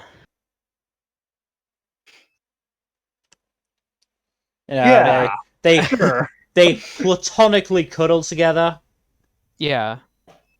They have been lifelong best friends, but they're more like brothers, I guess, because the redhead was partially raised by the blonde dude's dad as well. I do remember that from what little I watched of it. Yeah. Yeah. So yeah. Funny enough, they're looking for answers about the blonde dude's dad at the start of this core, Mm-hmm. because there's a lot of mysteries about him that we do not know about. Hmm. Should be interesting to see. Also, this the premiere went into a little bit of what's the word for it? Like, hey, some of these ostensible good guys may actually be colossal assholes Oh. because you know, existing power structures and all that shit. Hmm. Like specifically, he's like, only blood matters, and Oof. if you're an outsider, then stay out. That kind of thing. Yeah. Oh. Okay. One of those kinds of assholes. Hmm. Mm. But yeah, no. Still, very very good show. Well, not very good, but fairly good, enjoyable. Yeah, enjoyable shonen cheese. Yeah, it is shonen cheese. I love eating some shonen cheese. I just need to have something a bit more substantive to go with it. Yeah. Because you know what they say about eating only cheese? It's not great for your guts. Still, fun stuff. Yeah. Okay. Moving on then to Parallel World Pharmacy. This one surprised me a little bit. How Did, so? so all right, so our protagonist is a Japanese medical researcher who dies from overwork, unfortunately. Shocker. Yeah, Shocker. yeah, yeah. As soon as I said Japanese medical researcher, you know exactly what happened to him. Yeah, So hit yeah, by a truck. yeah. I mean, one or the other, yeah, was bound to happen. So yeah, and he is reborn in another world, of course, as a young man who belongs to a family who's very much into medical study and pharmaceuticals and all that. And apparently, he's inhabiting like the boy he was reincarnated as was hit by lightning. And he doesn't have any of the boy's memories, so he has to like relearn like all of the everything the boy knew. Who the maid helps with that, but and he has this like this. So in this world, there's a lot of the shit he's familiar with, but there's also like magic and elements like that he has to like relearn so that he doesn't get in trouble with his family, because he doesn't want them to know that he doesn't have his memories, because otherwise he risks apparently being kicked out. Yeah. Because apparently producing results is seems to be important to this family or something along those lines. Where things get a bit more interesting is when what's the name? Pharma de Medicis. that is his name. Right. Pharma de Medicis. That's the most on the nose fucking name I've ever heard in an anime. But yeah, he was studying under his tutor, and while while relearning magic, apparently he do you remember, Jack? Do you remember in a Mushoku Tensei where Rudy was trying to learn water magic and he did it without an incantation and totally like lost control of it and it went crazy? Oh yeah. Literally the exact same thing happens here. And when the tutor is shocked by this because he wasn't able to do that before, researches this through some sort of magic measuring tool, literally breaks the scale, Of course. and then she sees this mark that he has on his body, which apparently belongs to some sort of god. Our main character Pharma, he originally thought it was because of he got struck by lightning. I was gonna say that. I was gonna say, But is it the scorch from the lightning blast? that's what he thought it was, but it literally glows when he does magic, so probably not. Apparently, it's the mark of some sort of god or deity or something along those lines. And the tutor starts actually becoming afraid of him because I think that's something of I forget how she described it, but it's like something of a bad omen. And the way she describes it is that if because there's the different elements and all that, and Pharma has found on his own time that he's able to literally create metal from nothing, like gold. Ooh. God damn. Yeah. And after learning about the elements, he asks that what if one is able to manipulate multiple elements or something like that? And her response is they're either a god or a monster. Why not both?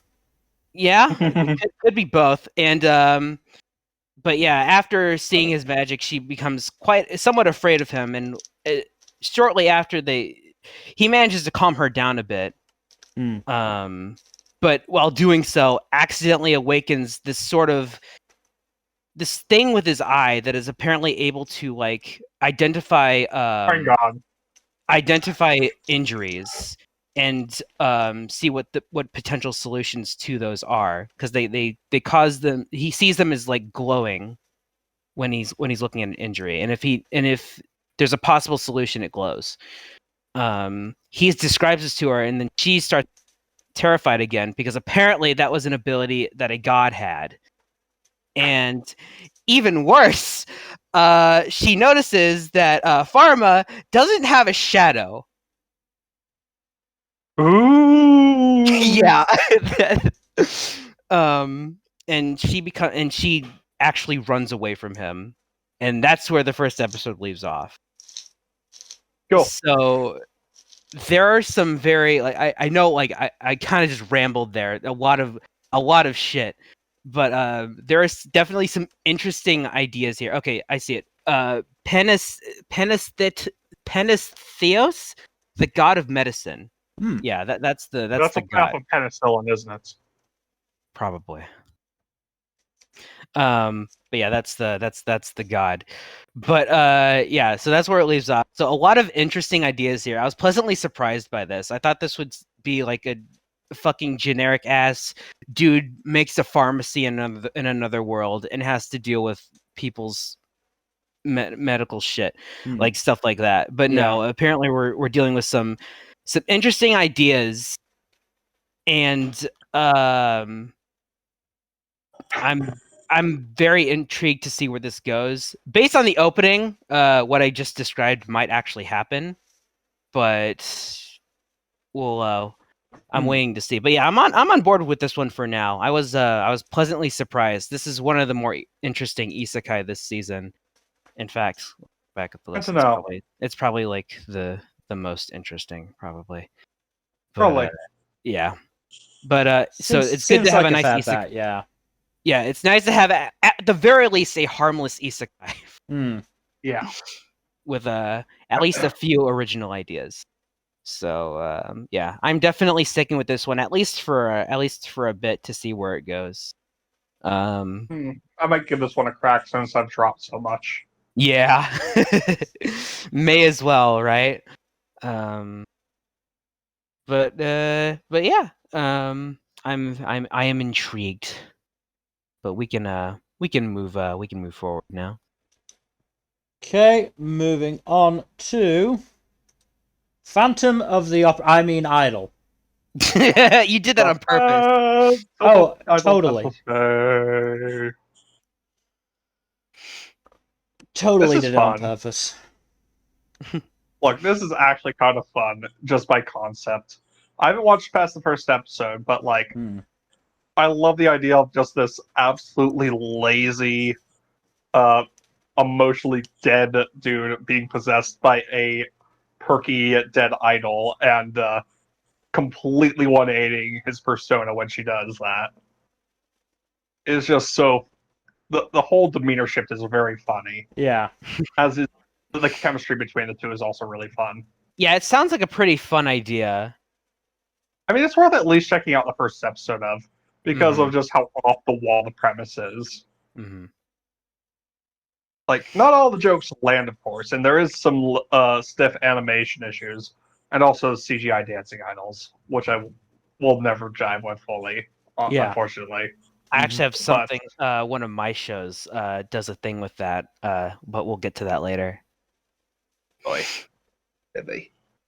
But yeah, no, this is still pretty fun. I have to check out the second and third episodes to see if I'm going to stick with it or not. Yeah. I might wind up dropping it just for no other reason than I want to do other things with my time. Hmm. But this does seem like a fun show at the very least. And Alright. it doesn't hurt that, like, there are some potentially good character dynamics to be found here. That's good at least. It didn't look too bad. It was on my list. I just didn't end up getting around to it in time. Yeah, it's worth checking out at the very least. Hmm. Like, I'll give it 3 episodes. Fair enough. But moving on to Prima Doll.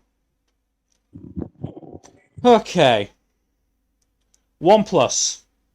It's not. There's not the only plus of the episode, but one plus I'm gonna mention right at the very beginning. Murase is in this.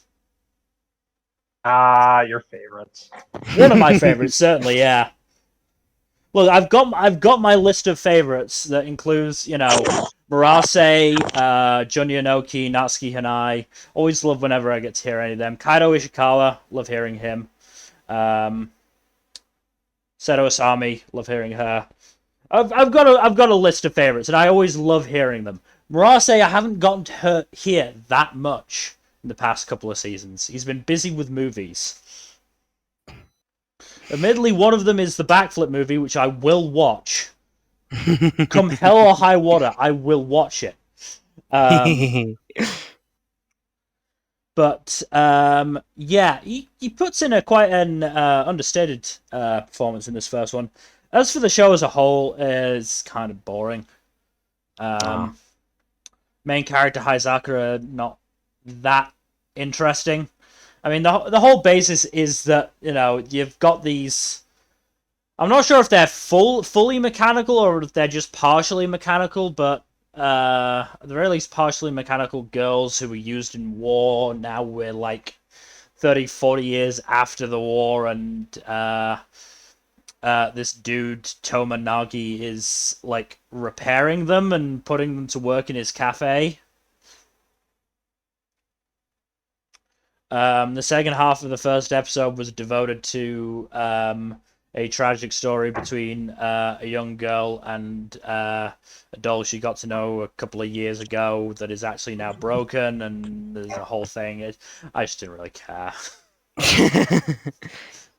I struggled. I struggled to watch this one. Yeah. Oh, were you already down to the 8 deadly words? Not quite. There's one that got a lot further on that journey, which we will obviously get to in not too far probably. But I tried to care, but I really couldn't. That's unfortunate. I was hoping for it to be, again. It's just the characters are just not that interesting.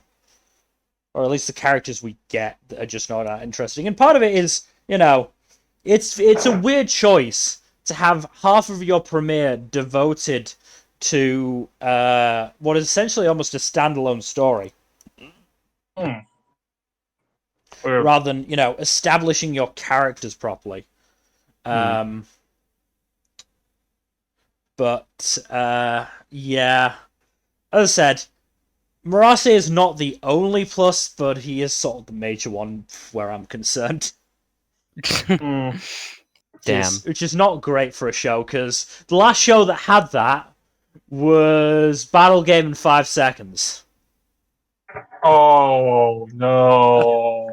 Yeah, and I got further into that than I should, solely because of Murase. That's on you, man. It is, and I'm entirely on not you. doing it again. I'm not doing it again. It's not worth it. Nope. I'll find another show. Is Murase in Free? I forget. Probably. Look him up. Yeah, I'm just trying to. Let's see. Where the fuck is Prima Doll? Down to Murase. I don't see it here. I'm looking at his yeah, no, he's not Nah, in. he's not in Free. Yeah. Damn. No, it was worth a try. Would have made sense. I'm sure I can find something else he's been in to watch. God, I forgot he was Ginro. Yeah, he's Ginro. No, I'll get him as Ginro in. What is Nobunagun? I don't know. That sounds vaguely interesting. Yeah. What the volume cover is this dude is this girl with this big ass gun and Nobunaga behind it. What is this? I might have to check this out. Oh yeah, This looks crazy as shit. What? I'll get plenty of quality Murase next season because Aruma's coming back. Yeah. I'll get plenty of quality Murase from that. But yeah, yeah, it's. I have to take a look at Nobunagun later. Yeah. Unfortunately, you're gonna have to talk about something much worse. Yeah. Up next, Rent a Girlfriend Season 2. I only watched. I think it's episode 3 right now. I've only watched episode 1 of season 2 so far. It's just business as usual. The main character is the absolute fucking worst. I hate him. I hate him so much. But the good Is it news because he's still a dithering douchebag? Yeah, kind of. He's not irredeemable. I can at least say that. So, the first episode of the season is about him going to Chizuru's play. She's in a play. She has a big role in it. But of course, the success of how well she does as an actress determines whether or not she'll keep her current job as a rent-a-girlfriend. And obviously, our protagonist, I'll put in quotation marks, wants to be able to meet her whenever. So so out of curiosity, he went to the play, and but he was completely dazzled by her performance, which was very, very, very good. She played comedic relief in this play, like a comedic relief ninja, and everyone there enjoyed her performance. And there was like a big shot, like a director or scout or something like that, who was in the audience. And she was hoping to get her big break there, but the dude apparently went with the lead because he apparently like knew her previously. That is unfortunately how the industry works a lot of the time. Yeah. Even though Chizuru was like the best performance there overall, and that was clear to pretty much everyone. So she's devastated. She feels like she's all her efforts going towards nothing. Kazuya, in one of his rare classy moves, pretty much says, "Just keep on trying. Don't give up. Don't back down now, because you were the absolute fucking star there." And so yeah. And then she just calls him an idiot and walks away. But of course, she was quite pleased to hear all of that. So, and that's pretty much it for episode 1. So yeah, but aside from that, he's still the same old Kazuya. I hate him so much. But Why are you still watching? Because someone has to. Okay. Do they? No, you don't have to. Yes, You yes, do I not. do. It is a car crash that I cannot look away from. Girl, you need help. Yeah. You need help. Yeah. Did you see what the mangaka tweeted about Chizuru? Oh no. No, what did he do? Something along the lines of her being his like actual girlfriend, and some very weird, very kind of creepy stuff. So yeah, I don't know. I don't know what to make of that. Just imagine the most beleaguered possible side you could possibly imagine, and you're getting my reaction. Yeah. So there is that. But yeah. So that's season 2 for now. I will stick with it. I don't know why I don't like the show. Visually it still looks fantastic. I hate that so much. I hate how good this show looks. Yeah. Because anyways, yeah. Car crash I can't look away from. We can Let's move on to something good, please. Yeah, let's move on. Yeah, to this. Moving on then to Rwby Ice Queendom. So, how was your first experience with Rwby, Mel? I enjoyed the first episode. I quite enjoyed it. Animation was obviously quite good. Quite Jack does good work. I enjoyed Rwby just like flicking through a weapon magazine in the middle of a robbery. Are you robbing me? Yeah. And one of the robbers actually having to go, take your headphones off. What?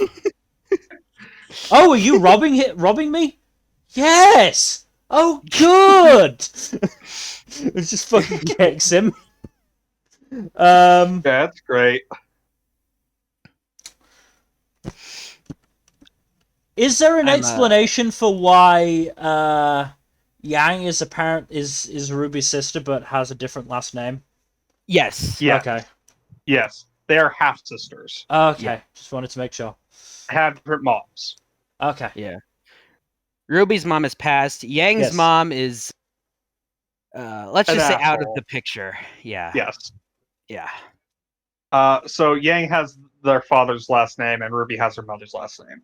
Okay, just wanted to, that was just something that I noted in the cast list on Mal. I don't think it's ever brought up in this, and I don't know if it ever will be. Fair enough. It's not a big thing, just something I was curious about. Yeah. I liked Weiss. I liked her fighting style. I thought that was quite a neat fight. But if I'm still not 100% sure what the magic system is entirely, it seems seal based. Dust is very vague in how it can be used, but there's basically 2 overlapping magic systems at play here. There's dust and there's semblances. Yeah, semblances. I do have a better idea of because I think I read it in the read it in the Mal summary because I did read that before I got started. Just and I honestly don't think I need to.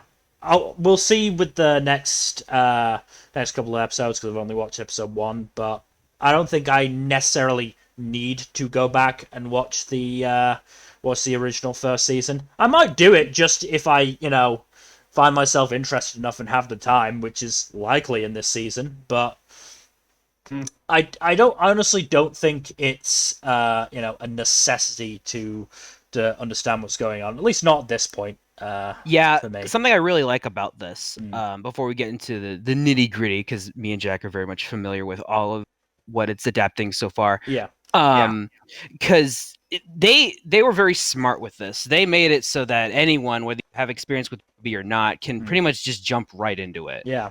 So, because the first few episodes of this are largely adapting Volume 1. There are a few things here and there. Some of it's removing stuff, some of it's adding stuff. But it is more or less a faithful adaptation, aside from one minor subplot in, I think, episode 2 or 3. Right. Yeah. But we'll get to At the that. end of episode 3 is when things go off the rails. Yeah, we'll cover all of that next time. But yeah, it's basically at this point we're in the first 3 episodes, like it's just adapting both the initial character trailers and Volume 1. I think like character trailers that actually got in were the white and black ones. Yeah, they didn't do yellow. Yeah. Which makes sense because red and yellow were basically just extended action scenes. White and black had a lot more to do with like characterization. I'm going to guess white is the Weiss stuff. Weiss?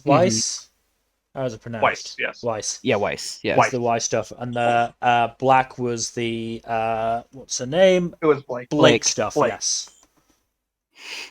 Which I We'll thought get was more on Blake a bit later. Yeah. Blake isn't really super prominent in the early stages of Volume 1. Alright. But yeah, no, Rwby is a really really fun show. And I am so glad that it's finally getting this anime. It's not really a full adaptation so much as it is a side story, I guess. Yeah, kind of a spin-off side story type thing. Yeah, it's pretty much going to do its own thing starting basically at the end of episode 3. Yeah. But Which what will it's be interesting to see. Oh yeah, I already have ideas of where it's going, but I'm very, very curious. But in terms of what it's adapted at this point, it's done a very good job. The robbery scene is very iconic, and how they did it here was so perfect. I could not be happier. Honestly, that scene was absolutely beautifully animated. It was. Yeah. Yes, fantastic. If it gets a nomination for either animation of the season or best fight, then I can see myself looking for that one. Yeah, because that was absolutely fantastic. I love that scene so much, and it was done. It was more than just done justice here. Yeah. It was just fantastic. There's also an animation cut in episode 2 that you're going to appreciate quite a bit, Mill. Okay, good. And Saori Hayami does a really good job as Rwby. Yeah, it's so weird. It's weird. So weird. I imagine their Japanese voices. I imagine it is really weird for you guys. Yes, because we've been used to the dub for not even dub. Well, the original voice. Just used to cast, the English voice cast. Yeah. Yeah, we've been used to it for so long. But not only are we hearing like Japanese voices for these characters, these are all actors that we know. Yeah. From other things. We're just hearing them in roles that we haven't heard them in before, and it feels weird, but they're all still really good performances. So they're just not what I expected, especially Yang. Yang's voice is so different in English and Japanese. Oh yeah, it's super different. It gives off like a different impression, and I don't dislike it. I don't dislike it. It's just like, it's a different vibe. It's a very different vibe. So Yang's VA is Koshimitsu Ami, who was Amane in Birdie Wing. Let's see what else. Shiori in Princess Connect season 2. Oh, okay.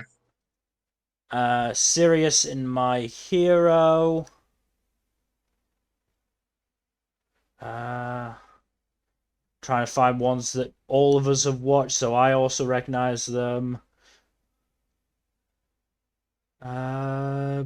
Mother Spider Demon and Demon Slayer. Okay. Yeah, I she's think not that's. been in a lot that I am familiar with, not compared to the rest of the girls. Let me see. I've heard her voice before. Yeah, I think I've heard her voice Yeah. probably, but It's Oh, very. she's in Lycoris Recoil. Yeah. oh, nice. She's in Girlfriend. God. She was Fine in Back Arrow. Oh, okay. Yeah. I know I've heard her in something more prominent. Oh, was she? Oh, she was Callan in Code Geass. Huh. Okay. That explains it. Okay. Yeah, I can see that. Oh, okay, she I was can also totally in see that. she was also in Yu-Gi-Oh! Vrains. Okay. Yep, that makes sense.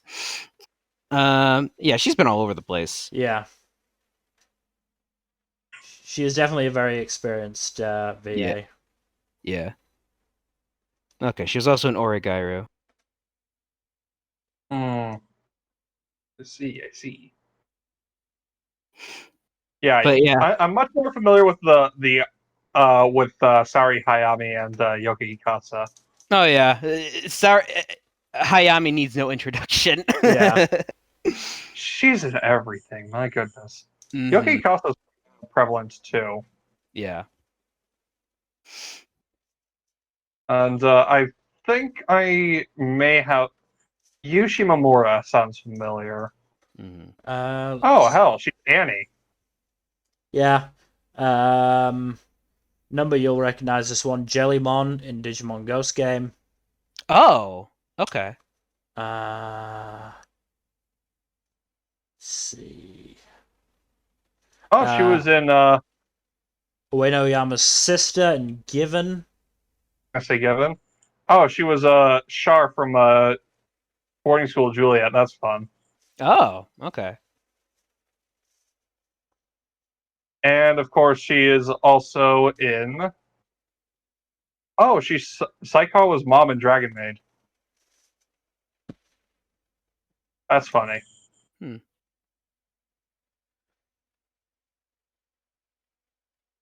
Anything else of note? Doesn't appear Oh, she was so. in JoJo, of course, Yeah. as Shinobu. She was 2 or 3 characters in Bleach as well. Oh. Yeah, that's neat. Yeah. Oh No, yeah. pretty good cast though. Yeah. Yeah. Oh, Yeah. Megumi Han is Penny. Oh. I don't think I noticed. Yeah, that I mean, that Penny works. isn't in the show all that much so far. Yeah, and I'm not sure she will be by the end. Hard to say. Unfortunate, but yeah, it is hard to say. We can't fucking for sure. But Mm-hmm. Oh man, how did I miss this one? Yuichi Nakamura was Adam. Mm. oh yeah, I recognize that fucking voice. Yep. In hindsight, yeah, like completely Fucking get Soma it. Saito? Yeah. Soma Saito is Ren, of course. Yeah, yeah, a lot of familiar You know what? faces here. Saber is voicing what Winter. Ayako Kawafumi. How perfect. That's That's absolutely perfect. amazing, amazing. It's perfect casting. Yeah. Yeah, no, this has a really good voice cast. Yes. Yeah, no, it's a good show. Mm-hmm. Yeah. I am looking forward to see how insane the divergence gets. Yeah. One thing I want to mention before we move on, I was just kind of Weiss's father, in the original show, is sort of a scrawnier kind of dude. But here, Oh yeah, he seems a bit bigger and has a much deeper voice, so it was kind of weird. Oh yeah, he's a sniveling jackass in the show too. Yeah. Whereas he seems a lot more confident and yeah, he has a deeper voice here too, which is weird.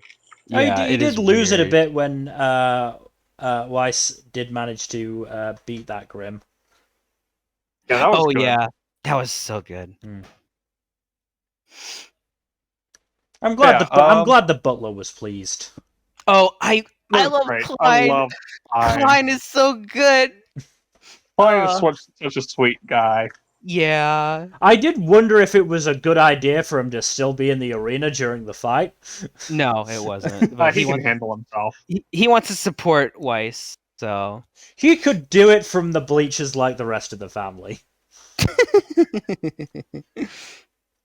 Also, Yeah, just while we're on the subject of that family, just as a last thing. So my impressions are, Dad is at the very least opposed to Weiss joining the academy, if not, just doesn't really like her. Winter seems somewhat supportive. yeah. Yeah, she's supportive. Yeah. And Whitley, whose gender I could not determine. It's a dude.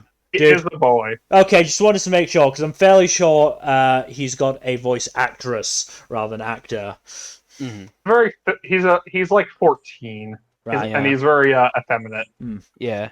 I just didn't want to make an assumption. No, of course. Yeah. Understandable. I thought boy initially, and then I was like, maybe it's a girl. I don't know. It's anime. It could be either. Classic anime boy or girl. Whitley, I feel like is the dad's favorite, but I don't think that necessarily means he's against Weiss. I don't know. Whitley's hard to describe, and I won't spoil you by telling you more about him. Yeah. It was a little hard to determine based on that one conversation he had with Weiss. Yeah, Whitley's a bit complicated. Yeah. But but at this point at least he's a little shit. Okay. Yeah. I got that impression, yeah. And Mama Willow, of course, is mentally absent alcoholic. Yeah. Oh yeah, I forgot about that, but yeah. Ooh. Yeah, so Weiss unfortunately has some baggage. I mean, all the characters do. Fucking shocker. Yeah, but all the characters do, but Weiss is very much brought into the forefront at the beginning. Yeah. Yeah. Which is probably a good thing, because she's set to be the main focus of this show. Yeah. Cool. Okay. The titular Ice Queen. Yeah. Most likely. This is going to be interesting to see.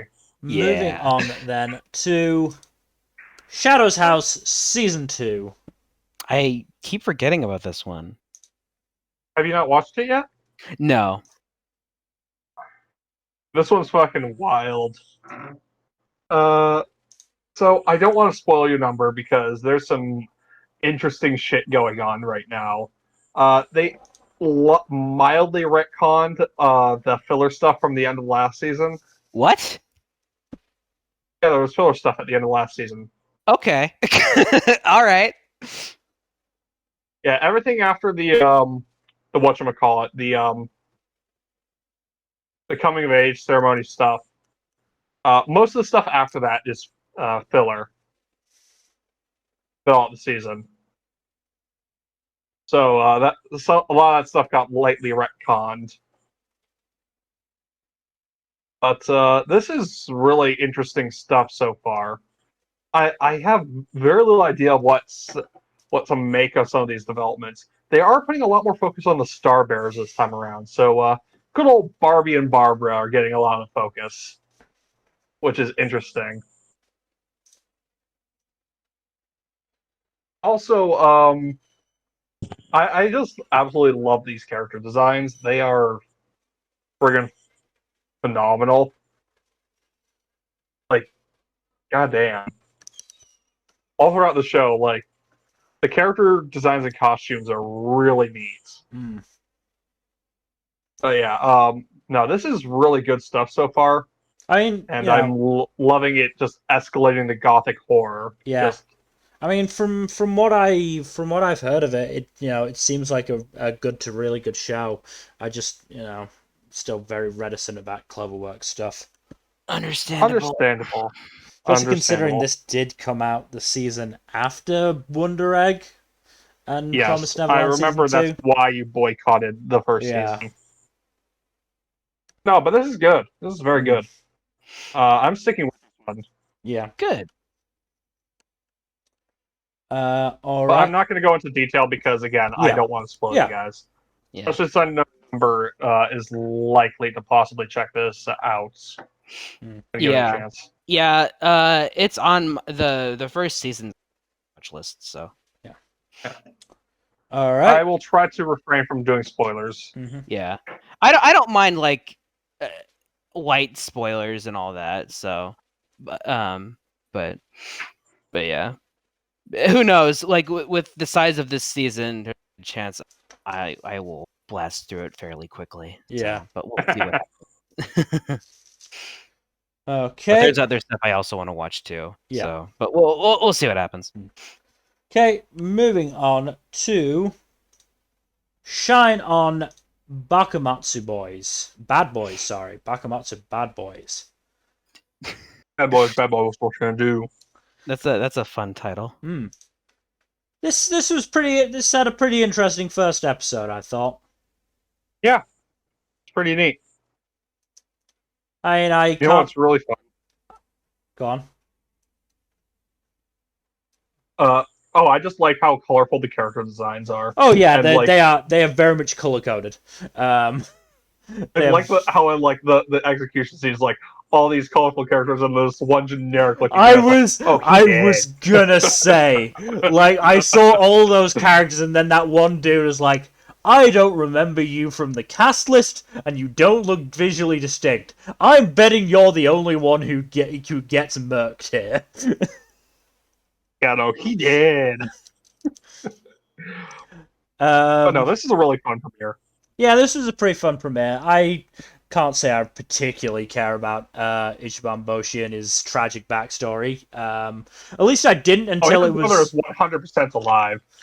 I was gonna say I didn't until it was brought up in one of the reviews that the dude handing out the magic swords, the evil dude handing out the magic swords might actually be his brother. I was like, oh shit, that's a good plot twist. I'm actually interested in him now.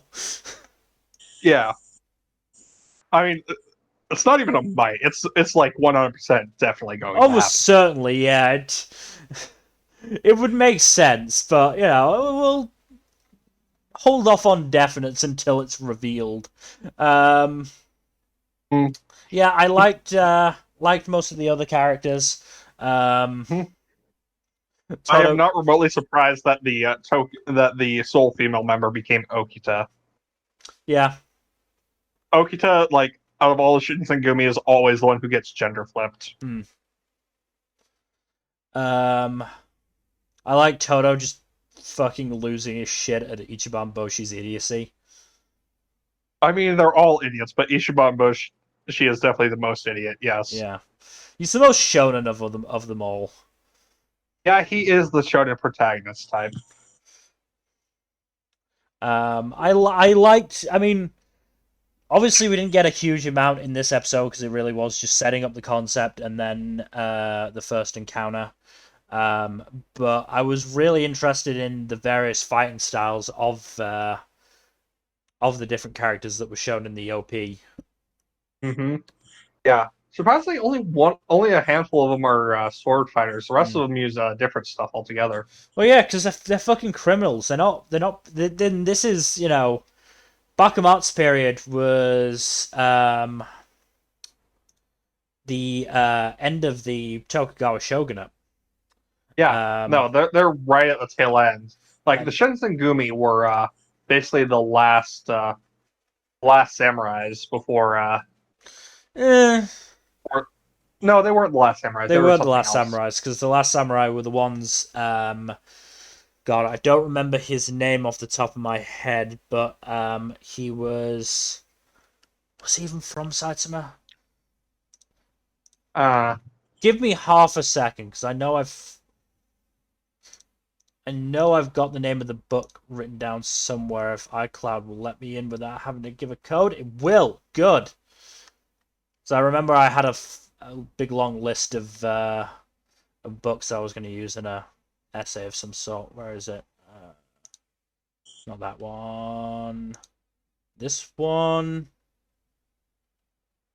Saigo Takamori. Saigo Takamori. He was leader of the rebellion of the Last Samurai, basically, or official samurai, because the bravery of the samurai in that rebellion impressed the Meiji lot so much that they tried to have a modern army with samurai resiliency, I guess. But yes, samurai didn't do well against guns. Nope. Did not do well against guns. And Gataro has a gun. Yep. Simply Also- slice. Yep. Yeah. No, the Shinsengumi, if I recall correctly, were like a police force of some sort. Yeah, sort of. Sort of like the elite force of the shogunate, I think. Yeah. Can't remember 100%. Special police force organized by the military government, so the shogunate, during the Bakumatsu period. Wow, it only lasted 6 years. Yeah, the Meiji Restoration period was a chaotic time, if I recall correctly. But yeah, it started in 1863 and was disbanded in 1869. Wow. Yeah, I honestly thought it had a lot longer of lot more influence. Yeah, no, but there were a lot of famous people to come out of Shinsengumi. You got Okita Soji, Jikato Toshito, Todo Heisuke, and all those folks. Hijikata. Yeah, Hijikata was I mentioned him. Oh, did you? Sorry, I missed it. I mentioned him second after Okita. And we've of course got Kondo Asami, who is the leader. Yeah. Well, he's the lead. He was the longest lasting leader, but he's the one Ichiban Boshi is taking over for. Yeah. I think he was I don't know if he was the second or third leader, but he was the longest one. I think Hijikata took over after him. Yes, it looks like it. Yeah. And Todo Heisuke, real person. Who apparently did receive a wound on his forehead at one point. Yep. Yeah, interesting.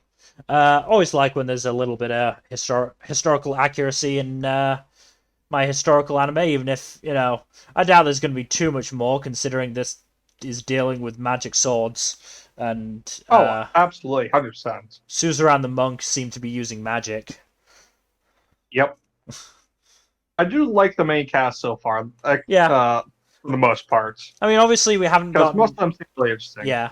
I mean, obviously we haven't had much of a chance to really, flesh them out that much, but they all seem either fun or interesting, or a slight combination of both. My only disappointment is Bo, who seems like the stereotypical plus-sized anime character. Yep. Everyone else seems to have some interesting stuff to go with them, but he just seems mostly there to make fat jokes. Yeah, which is pretty disappointing, honestly, but fine. So be it. I like Sogen, helped by the fact that he is voiced by Miki Shinichiro. Who... That's always fun. I mean, the one I remember him from was Miyazumi in Salaman's Club, but he was Uncle in Kuroitsu-san. I think he was Tanjiro's dad. Makes sense. Ali Cred in Iruma-kun.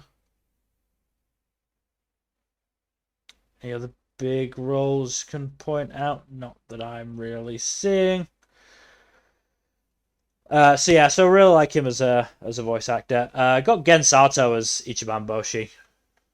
He loves a good loves a good yelling role. But yeah, it's a pretty enjoyable action show. I doubt it's going to get especially deep at any point, but No. doesn't need to be as long as the action's been decently animated so far. I'll give it that. Yeah. This looks like it's a decent B tier show for the season. Yeah. I think it would struggle in any other season, but on this season, it's probably going to do decently. Yeah, it's probably going to make some top fives. Yeah. Okay, moving on then to Shinepost. All right, I'll just go ahead and conk out while you guys talk about this. Why am I going to be talking about this? I didn't touch it. All right. You're right. Sorry, Nmbr. It's idols. No, it's fine. But I will say this was surprisingly good. Really? Yes. So before I start here, this is something I just discovered earlier today. Apparently, this is from Studio Kai, and the director is the same one that directed Uma Musume season 2. So My God. I didn't discover this until after the fact, but I'm like, okay, that explains why some of this looks familiar, and it feels like this is better than it deserves to be. Also directed season 1 and Hinamatsuri. Yeah. So where do I start? This show's very, very pretty. It is shockingly pretty. It opens with an idol scene.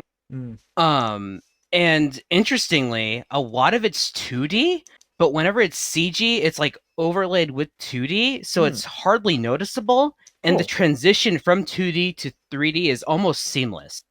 It's actually super impressive. But in terms of the actual story here, during that idol scene I just mentioned, a bunch of girls are inspired by this idol to become idols themselves. Flash forward to the future, the girls are failing as idols. Their idol group only has like 30 fans, and they're about to be dropped from their agency. But they'll stay with them as long as on the condition that they for their anniversary concert, they have to fill all the seats, which is about 2,000, and yeah, that's very difficult considering they only have like 30 something fans right now. So but to aid with this, they are going to provide it with the manager. I don't know how they didn't have a manager before this, but whatever. But this manager, it's not made quite clear until later, but apparently whenever he looks at someone, if they tell a lie, he can tell. They shine a bit to him for some reason. I don't know why they shine, but whatever. But yeah, he can tell when a person is lying. And he's apparently very good at being a manager, but for one reason or another, it's not quite clear why he decided to quit being an idol manager. It's implied that he was a little too good at his job, and other managers were having trouble finding work or something along those lines. Right. Or he was like ruining morale or something like that. I couldn't quite grasp what the issue what the was. reasoning was. Yeah. Real quick question. Mhm. When he catches someone lying, does he go, "Why the fuck you lying?" No, because he has the idols to do that for him. Oh my fucking god! Yeah, that would be fucking. Suppose somebody laughing that clicks. was actually in an anime. Suppose somebody lying clicks his finger and the idols all just pop up and go, "Why the fuck you lying?" Yeah. So but yeah, so he quit being an idol manager, but he was contacted to be our the idol group is Tings, apparently. I don't know, that's a dumb name, but Tings, and The hell? yeah, Tings. it's really stupid. Is every little ting Saying it gonna be more all will not make right? it less stupid. But so they have to convince him to actually manage their and whenever he asks them like what their what kind of idol they want to what kind of idols they want to be. Two of the girls in the group were shown as lying, but the main one wasn't, and her dream is the exact same as his, to make basically everyone around the world appreciate idols. And that pretty much inspires them to, okay, you weren't lying. We have a lot of work to do, but let's fucking do it. So yeah, so that's pretty much the story so far. So it's pretty interesting that the manager is playing a big part of this, and he's almost he's almost the central focus.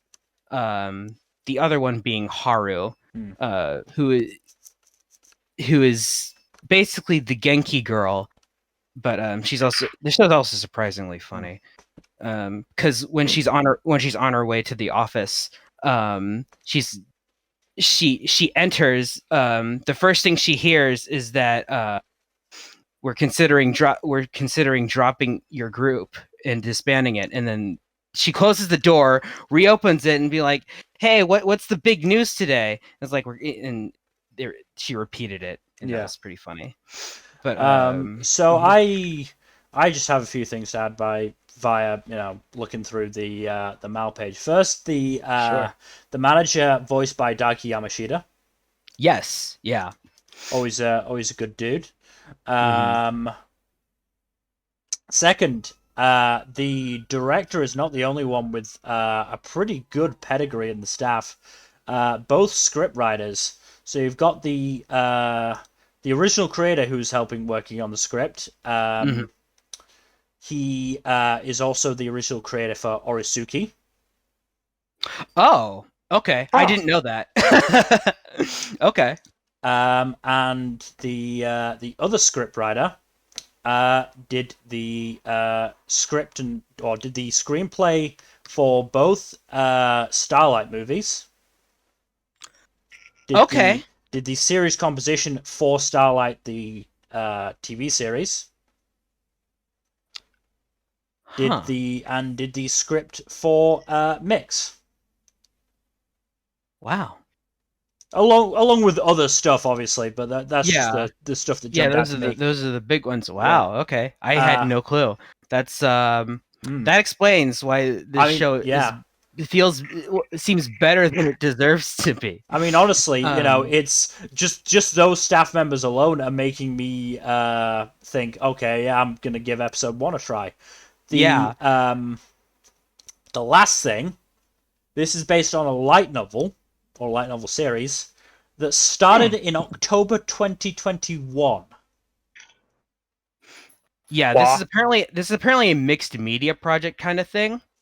So there is that. So I'm not sure. But yeah, there's a light novel conceptualized first, but light novel started in October 2021, and then there's a manga version that started January 2022, and now this one that's started July 2022. So it's definitely a lot behind it. But yeah, I'm honest. That's honestly gotten me interested. The fact that this first episode does seem to be pretty good. Yeah. I can't solidly recommend it just yet, but I was pleasantly surprised. The character animation in this is so good. Yeah. Haru specifically, in the beginning of the episode, like when she's preparing for her day, she's so well animated. It's crazy. Yeah. But yeah, there's a surprising amount of potential with this show. So I'm definitely sticking with it, at least for now. I mean, considering there is absolutely going to be some shows that I'm dropping at episode 1, I might as well try and pick up a couple of the other ones I just didn't have time to get to, like this and Phantom of the Idol. So I did have this note down as a maybe on my list from the PB stream. So yeah, sod it. I'll give it a try, see what it's like. Yeah, because I'm definitely gonna see him. So, but yeah, that's the surprising banger from. Yeah. Um. So moving on to obligatory sports ball. Shoot Goal to the Future. So I had a couple of issues getting to watch this because I was going to watch the sub, and then I saw that it was the first episode of the dub was coming out, Saturday. Today for the two of you, yesterday for me. So I thought, all right, fine. I will wait until the dub comes out because it had a couple of actors I really like, Ryan McKeon and Rico Fajardo. Went to watch it when the subbed episode went out. Nothing there. Okay, give it a little bit longer. Maybe they're just waiting. Went back to it after watching a couple other things. Then sub episode 1, the episode 1 sub disappeared. So it was just episode 2 and 3. I was like, if it doesn't come out, I won't be able to watch it. Okay, that's quite bad. Thankfully, eventually, at what was it? 8 o'clock my time. Both episodes 1s appeared, so I was able to watch the dub, and it's not brilliant. It is incredibly angsty, and the characters aren't brilliant. I will say, this seems pretty fucking gay. Okay. There is a scene that is a good minute to a minute and a half where the main character, Suji, is... how to describe this? If they were naked, it would be a sex position. Oh my! Wow. So his friend, what the fuck is his name? I've got to get the actual thing up. I can't remember if the name was ever said. If it was, I did not pay attention to it. Kokobo, his friend, jumped on him, wrapped his legs around Suji's waist in a hug, and as I said, they stayed in that position for a good minute to a minute and a half. That's pretty gay. Yeah, that's... Yeah. That's pretty gay. So I'm now referring to Kokobo as Suji's football boyfriend. Unfortunately, the football boyfriend left the team at some point for some vague reason, which killed Suji's abilities and gave him some football-related trauma, which apparently just bringing up the idea of him playing football triggered him so badly he started dry heaving.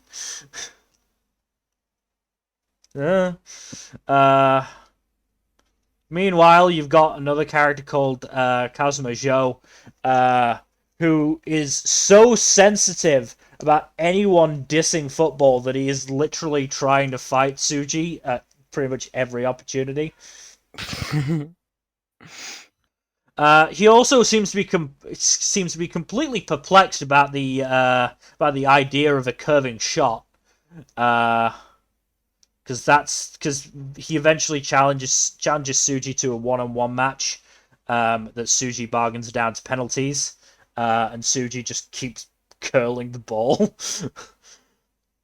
I mean, I'm not surprised because not only is Suji apparently a pretty good player, but Kazuma isn't a fucking goalkeeper. So he's not going to be good at keeping out penalties. Even fucking, world-class keepers struggle to keep penalties out. They are very heavily weighted in the favor of the person shooting. Mm-hmm. Then, character from the original series, Kamiya, turns up, tells the team they're shit, and reveals he's now the coach and has arranged a practice match with a school he has contact with. And guess who's on that team? It's Suji's football boyfriend, who is Awesome. very pleased to see him. Suji, meanwhile, is having some sort of flashback. It's just this series is just so full of angst, and I really can't be asked. Not when Aoashi is still airing, and it's just it's just a much better football series. I'll probably keep watching this, keep giving it a try. If nothing else, because I'm watching the dub, I don't have to pay that much attention. I'm not sure if I could make it through the sub, but the dub, I might be able to get through as long as I'm, messing around on my phone a little bit, playing a couple of games, and looking up at the screen when there's an ad break. I might be able to get through. We'll see what happens in the next couple of episodes. Yeah, it's not great. It's not great. Dub performances were good though. I'll give it that. Good. Oh boy. Okay. Moving on to, let me just get the name up so I can pronounce it properly. Smile of the Arsnotoria, the animation. Jesus fucking Christ, this is dull as dishwater. Was it? Literally, look. It was. It was a weird one. For every premiere that I watch, I do a summary to remind myself of just everything that's happening. Most of the time, that's a good probably 9 to 12 lines on my phone. Smiles is about 3 and a bit. Literally, my summary for Smile is quite literally 5 girls, 2 older, 3 younger, gather, buy scones, and have tea before Kenjiro Silda kills some folk for being negatives? ? Yeah, Kendra Suda just pops right the fuck out of nowhere with 3 minutes left, and then there's just a massive fucking tone shift in the last few minutes of the episode. I'm gonna be honest. I started watching this when I'm quite tired now. I'm going to take my 2-hour nap.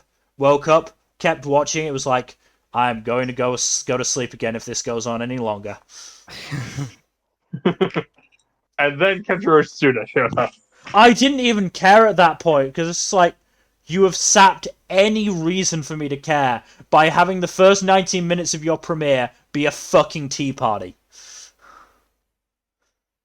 Or the lead up there. Not an interesting one where they talk about gossip, like, who the fucking chief guardsman wife is fucking. No, it's just talking about dumb etiquette bullshit.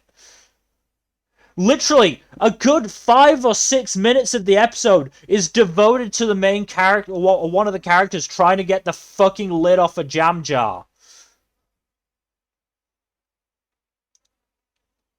Yeah. I do not care about any of this. It is awful.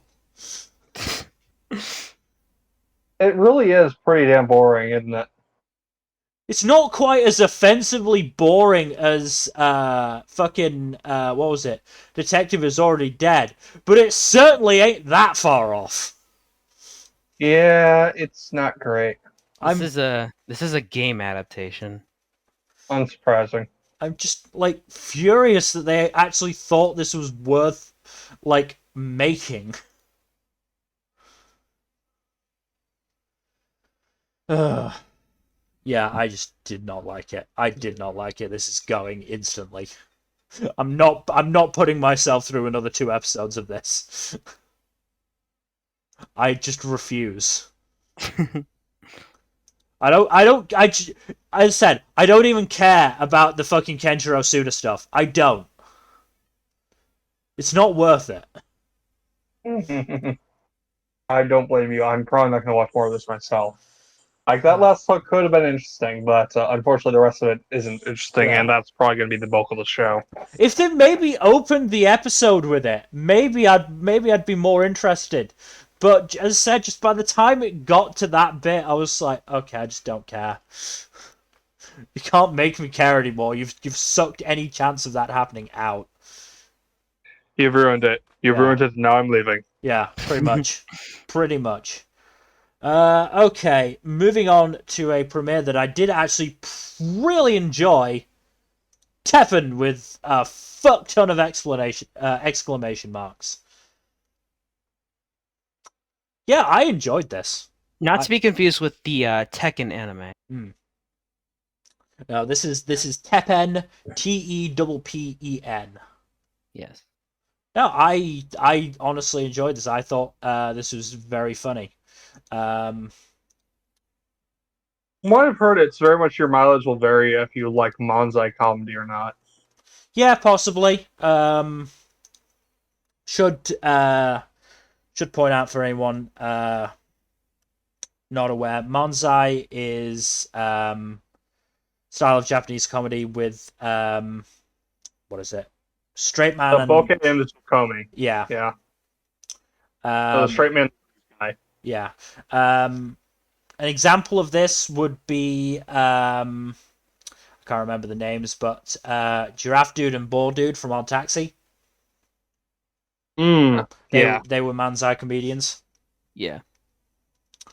In this one, we've got 3 members in each group, which is quite interesting. And for the time being, they've all got, wasn't much time to really get into them, but certainly got some character archetypes and some relatively entertaining ones.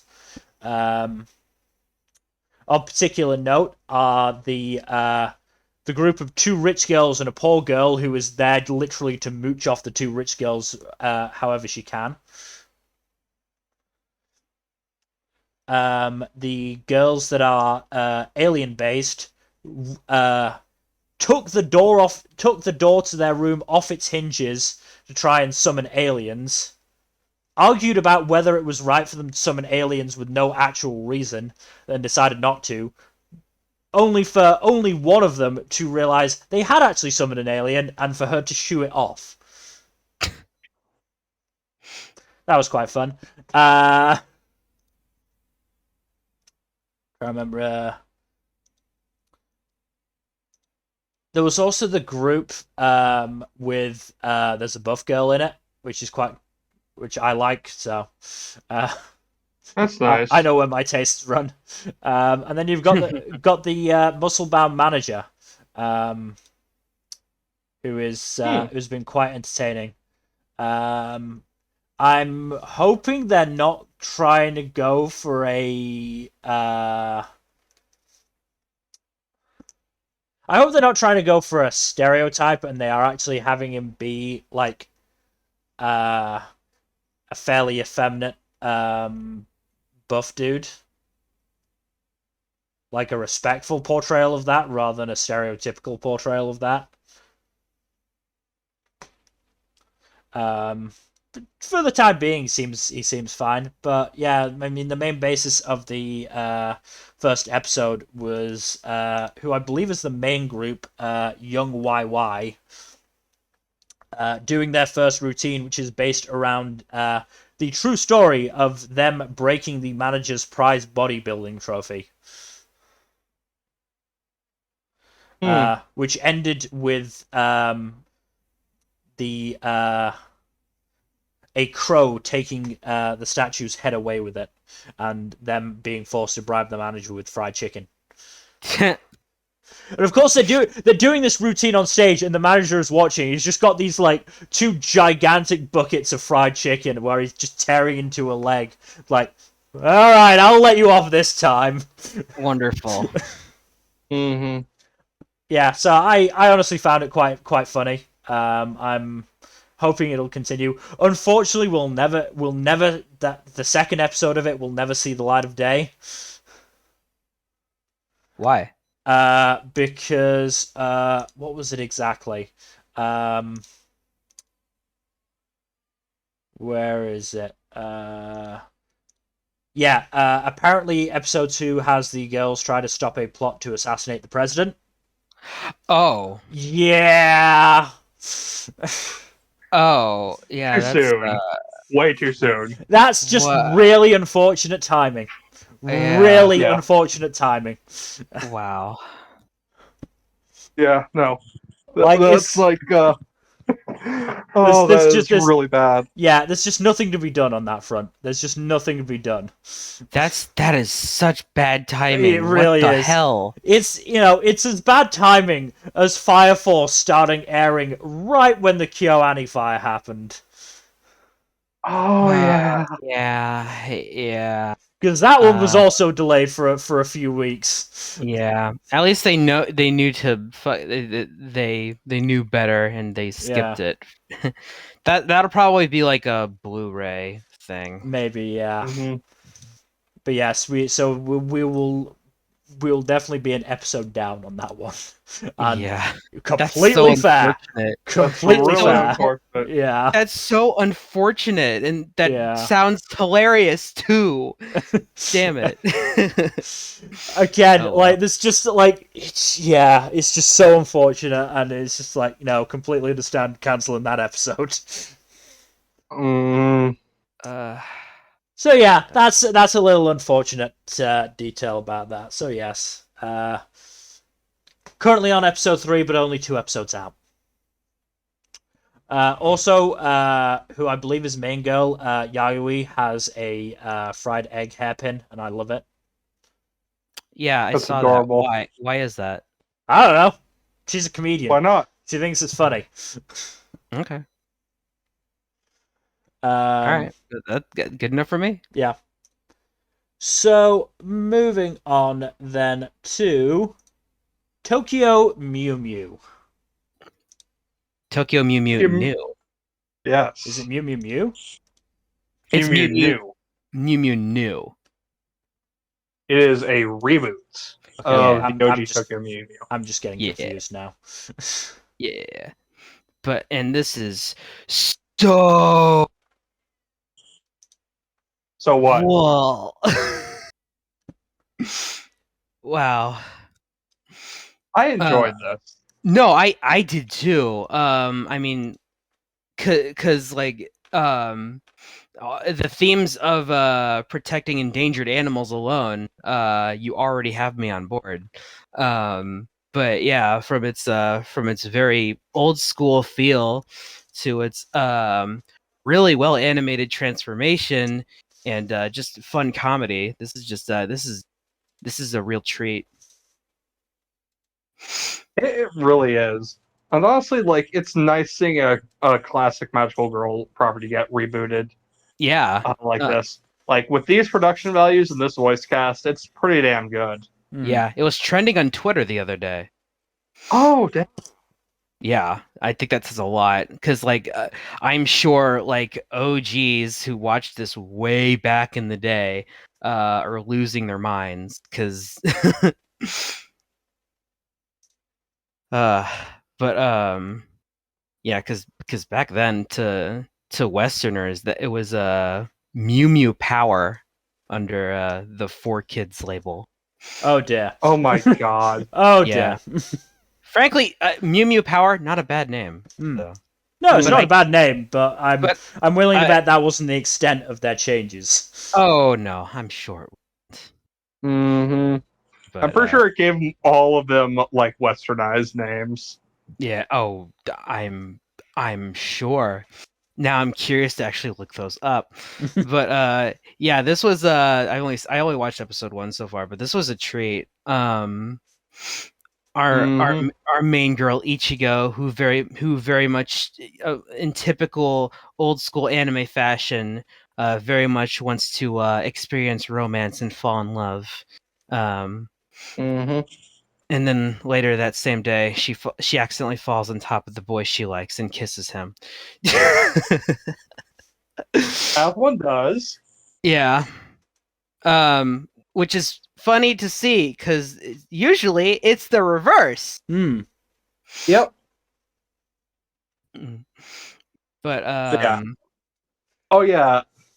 One thing I want to point out that was just really depressing was the change statistic about endangered animals. That's so depressing.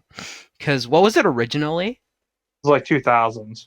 Yeah, it was like 2,000 endangered species. Now to 15,000 endangered Oh. species. Nearly a whole ass order of magnitude. Yeah. Yeah, very depressing. Which unfortunately comes with modernizing this stuff. But hey, if they tried to hide it, that'd be pretty bad. So, but no, Honestly, gotta take what you can get on that. yeah. Better to have accuracy than to have cold comfort.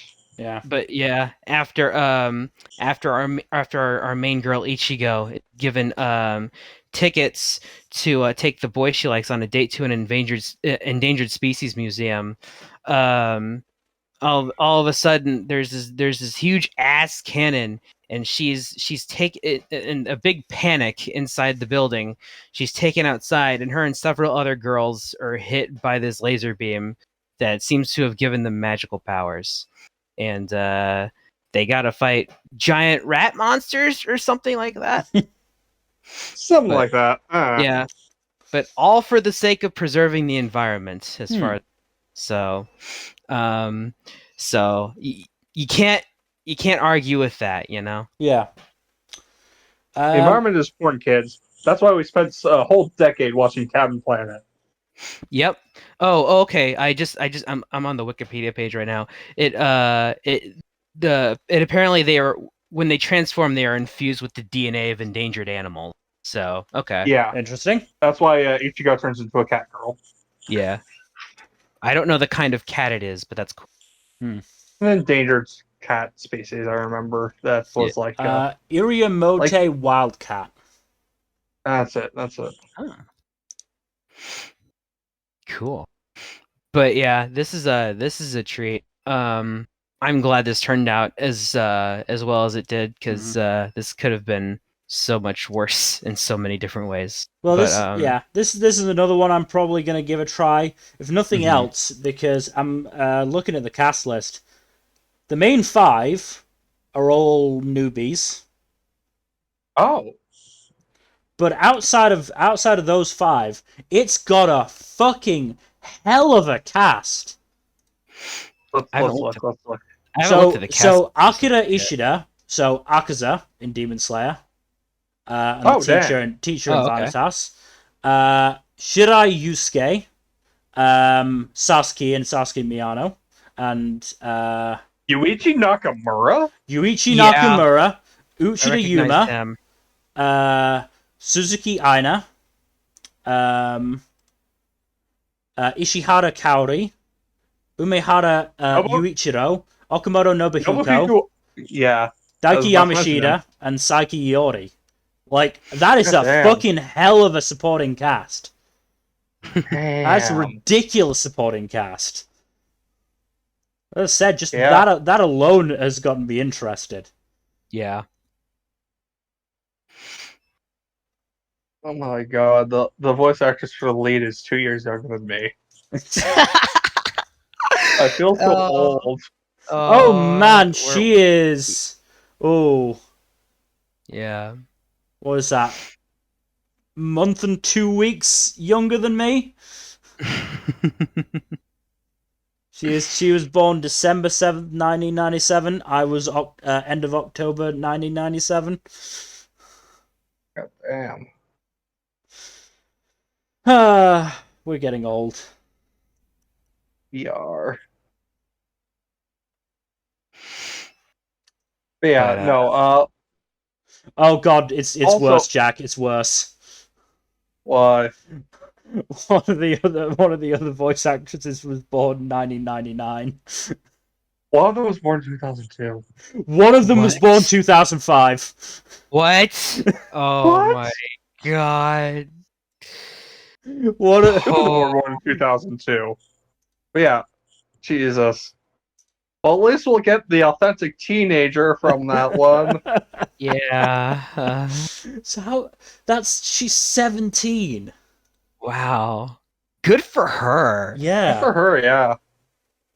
don't get a lot of people under 20 who get voice acting roles in something that's so prominent. Mm. Yeah.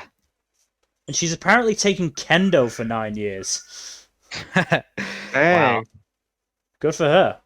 Yeah, very Mhm. cool. 150 centimeters tall, but could beat a bitch up with a wooden sword. Good. Yeah, I'll probably give that a try as well. So that's, what is that? So Tokyo Mew Mew New. Shine Post, and what was the third one again? Phantom of the Idol. That was it. Mm-hmm.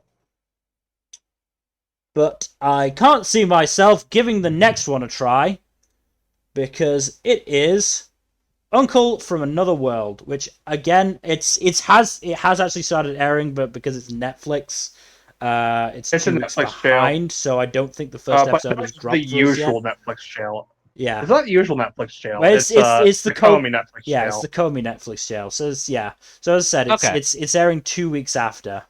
Okay. But as I said, I think that means that the first episode isn't out for us yet. It's out next week for us. Okay. But yeah, I will give this one a try, as I am contractually obligated to do. Yeah. I'm not.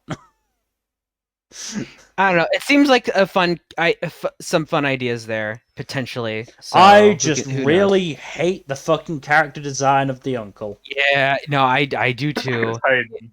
He looks like fucking Titan. I really Yeah. hate it. I really, really hate it. Yeah, I do too. But we'll see. Yeah. Yeah. You never know. Don't judge a book by its cover. I kind of stopped doing that when I started boycotting Isekai.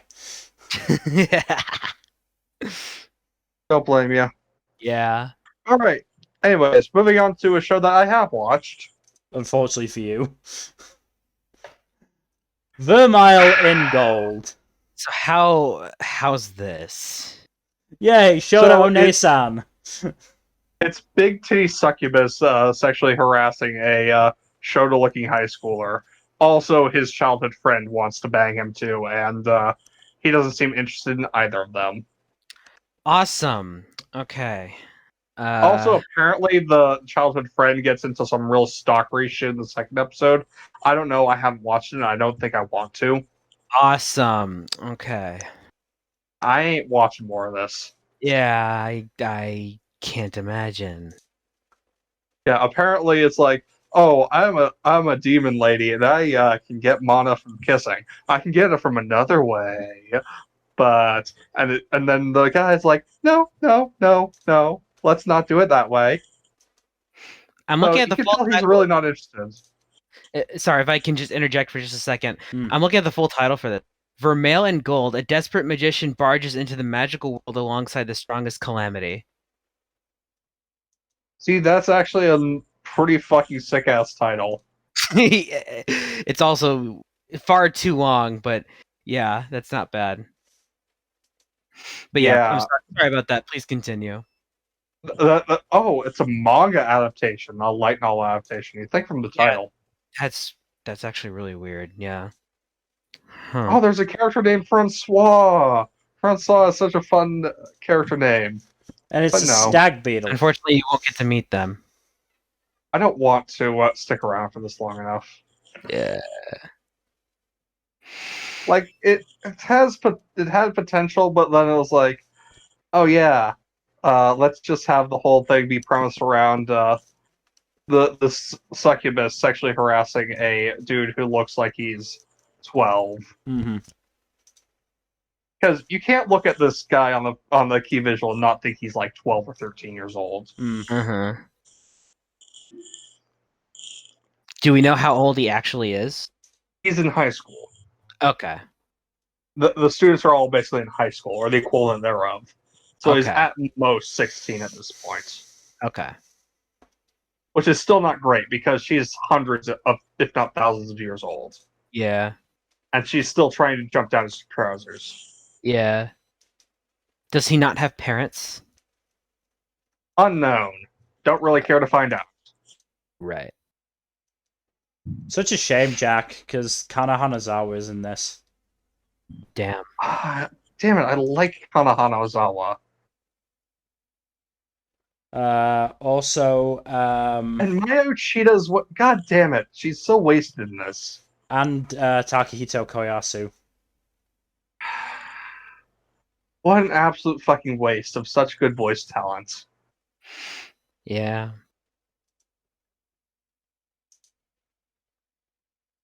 Oh, this is disappointing. Yeah.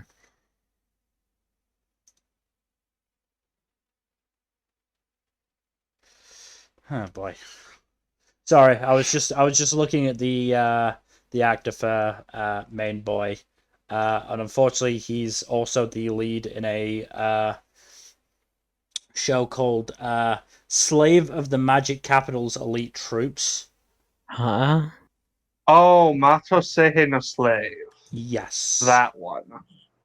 Chain That Soldier one. is the English for the manga, at least.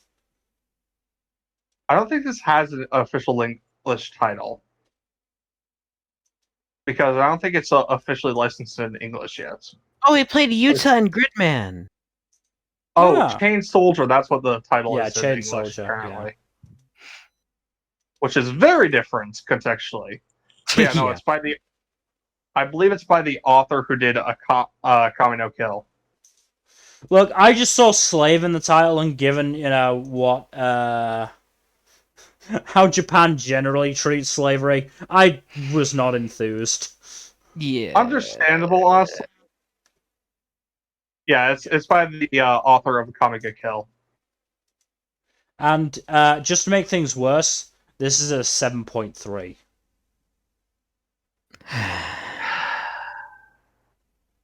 Now like- people have no taste. Yeah. Why is it so high?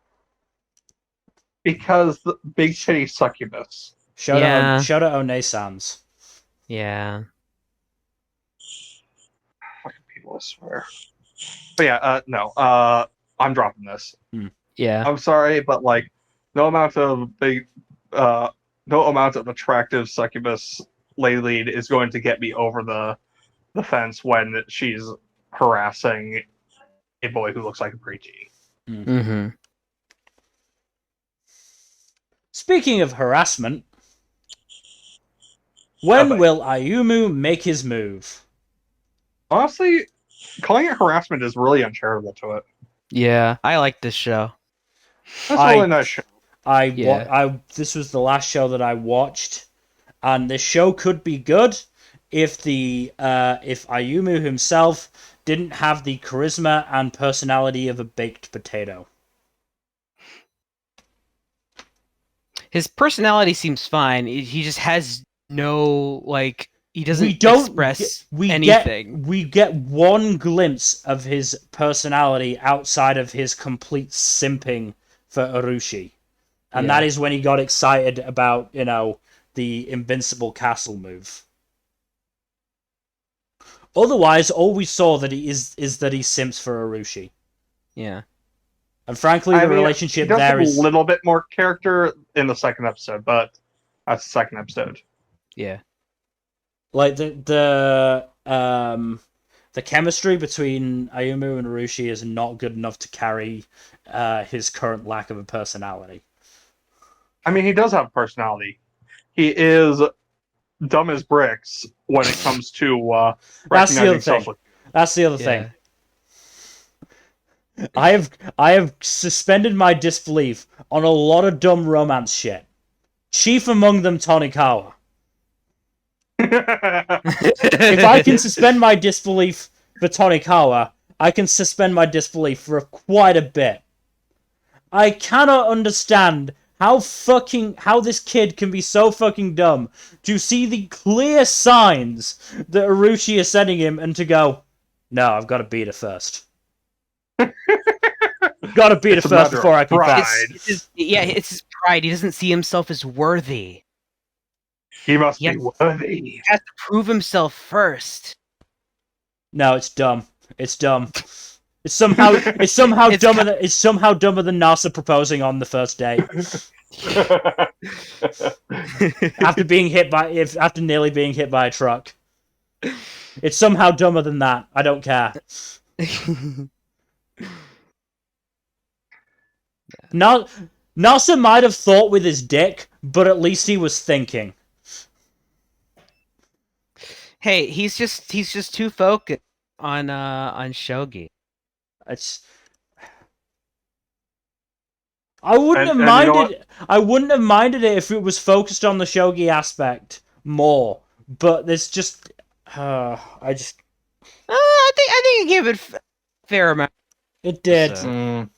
but it was all in the fucking context of Arushi, basically like causing herself to become embarrassed. Yeah, that's her fault now. Yeah, that's kind of her own. She was hoisted by her own petard. Yeah. Should also Yeah, point no, out, it is creepy that he knows where she lives. Yeah, that is weird. That is weird, yes. That is definitely weird. I am glad that it was just a throwaway line and not like super elaborated upon, but like still weird. Still very Yeah. Found myself very Yeah. glad that when Arushi mentioned the Konomiyaki place, he didn't know about that. That would have taken it a much higher step for me. Yeah. Much more alarming, yes. Yeah. Yeah, these two idiots do deserve each other, though. Yeah. I like it But- so far. I can see where your problems are, and I don't even agree. But Yeah. I like everything else enough to look past those. As said, I just can't get over Ayumu. Yeah, just understandable. not- He is a brick wall. Yeah, I mean, he's of the mindset that, to quote a certain professor, you can't just be deserving of something; you have to be worthy of it. Which professor? Nmbr will get the reference. Is that It's Rwby, yes. Yeah, Ah. okay. That's what I thought. So is it Ozpin? Yeah. No, it's not husband. No, it's not Oh. Ozpin. It's what's What? his name? Yeah. I remember that. Yeah. Hell of a You'll speech, get there, but Mill. yeah. You'll get there, Mill. Oh well. If you follow along with Rwby, you'll get there eventually. Yeah. I'm enjoying it well enough so far. Yeah. But yeah, I just could not get into Ayumu himself. I quite liked Arushi. Yeah. I thought Urushi's she was fun. She did her best to carry that first episode. But yes, Ayumu is a brick wall and about as intelligent. Excuse me, oh dear. Maybe that's why he's not that great at shogi. Could be. Very well could be. Yeah. But unless either of you have anything you want to say about it before we move on. No, that's Nope, pretty I much got it. none. Yeah. It's pretty straightforward. Mostly harmless rom-com outside of a couple questionable bits. Mm-hmm. Yeah. I'm following with it for now. I'm vibing. Yeah, it's fine. Okay. Moving on then to the Yakuza's Guide to Babysitting. This was fun and cute. This is so wholesome. Yeah. Gotta admit, I do love Kirishima. He is such a fun character. He is wonderful.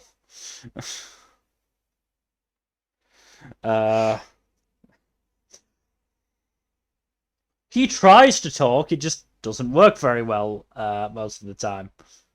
Mm-hmm. I mean, to be fair, he looks intimidating as fuck. Yeah. God, I did love the bit where he got Yaika to play red light, green light. And then beat the shit out of those guys while she was still Yeah. had her eyes closed, yeah. And then she glared at him because the friends he said were going to play weren't there. Yeah, because he beat the shit out of them. Yeah, because they were in the bush. One of them had his trousers hanging down. So funny. Yeah.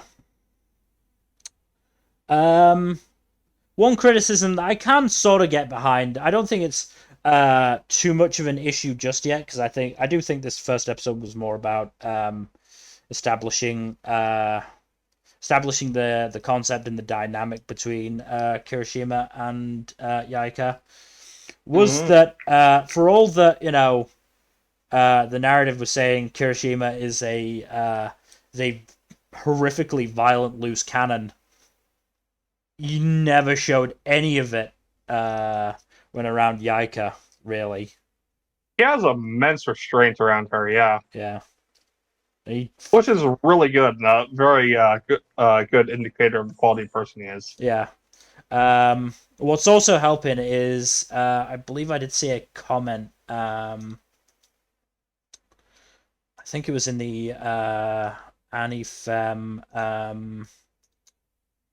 comment section that basically did say that it's very potential that, or very possible that, because the manga does go into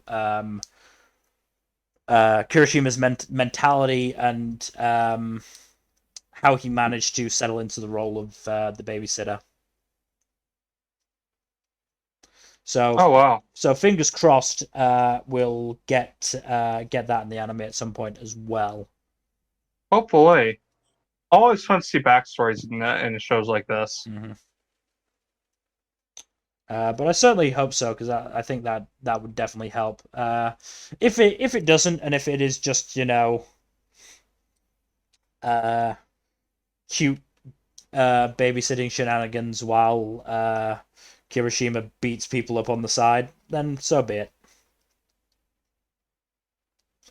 I certainly won't complain about having that kind of show in this kind of season. Mm-hmm. And you know, characters are definitely likable enough at this point that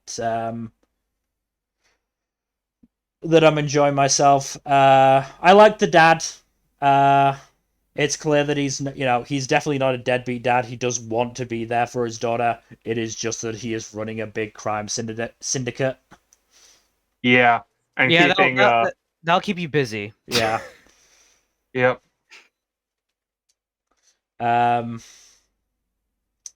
I enjoyed Kirishima's torture of Sugihara,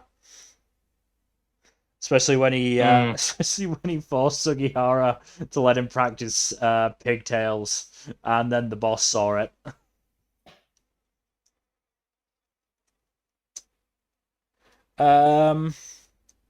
Yeah, I don't have a huge amount to say. Oh yeah, so Yaika's mother is in a coma.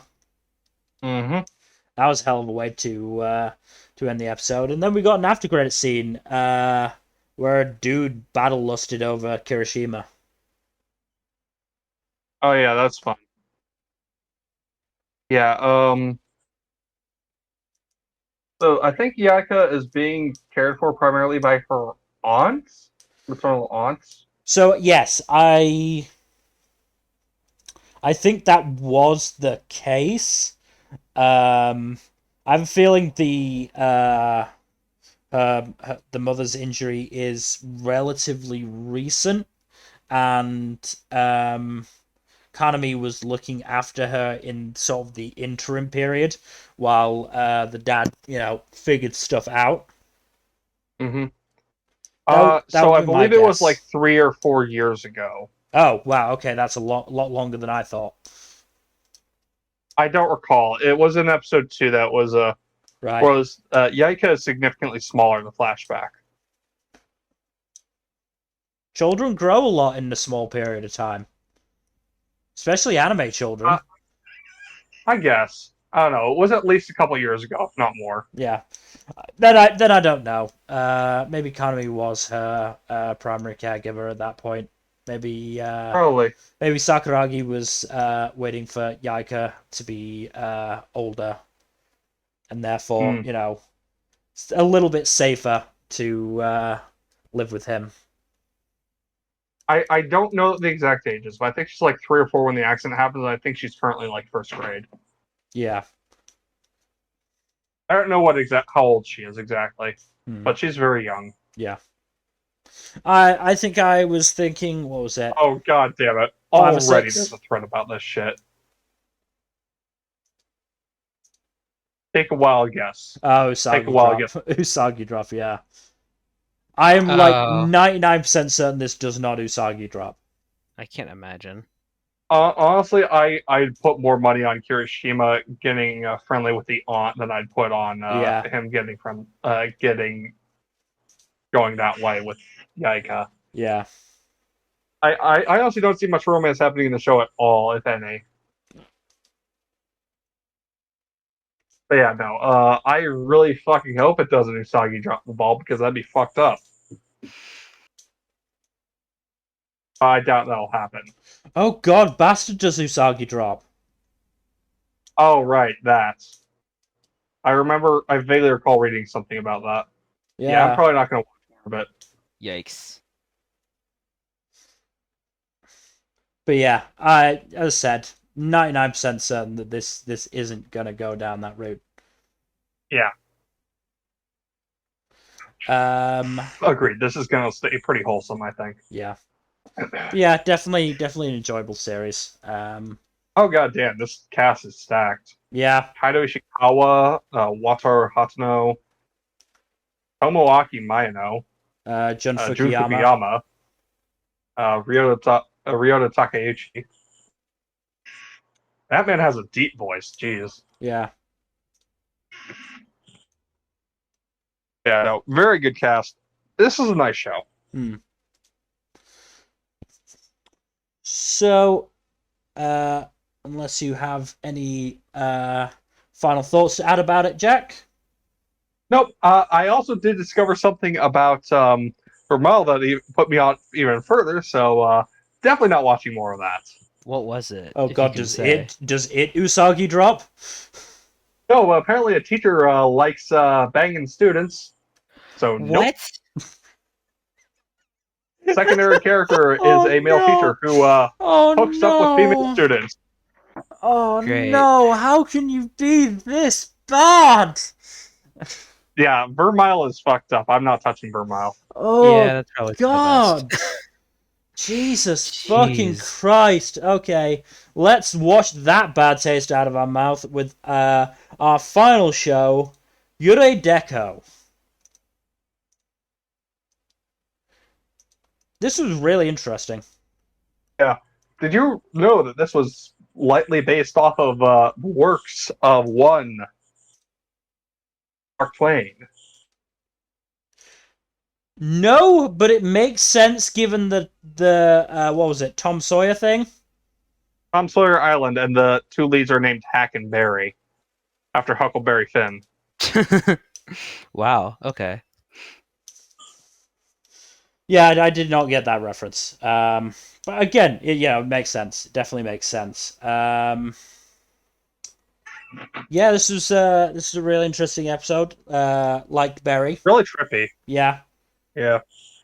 Liked Hack as a gremlin. Yeah. Very lovey. I think the world's interesting. Unfortunately, this is the show that was affected the most by my issues with Crunchyroll. Oh, that's So it was very disjointed at times.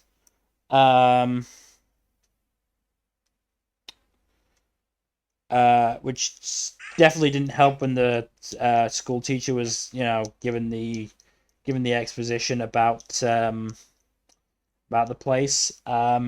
So correct me if I'm wrong. It's basically a world where social media presence is currency. kind of. It's likes for currency, more or less. Similar sort of thing. Yeah. Currency is not based on but it's similar. social media. Yes. And Berry is trying to find evidence of Phantom Zero, who is basically a cryptid.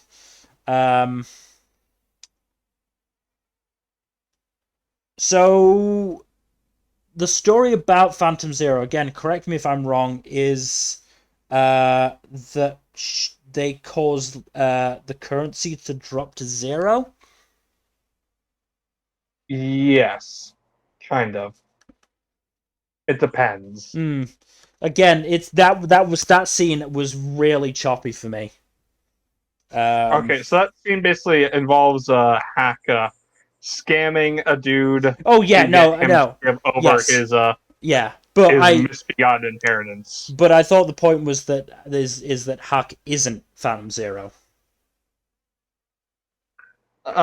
Probably not. No, that weird Because glitchy figure at the end is probably yeah, Phantom Zero. yeah. Hack is just a hacker, I a very didn't. fun hacker. I did like their scam of that dude though. Yeah, that was fun. That was really funny. They said yada yada yada at one point, and the dude didn't catch on.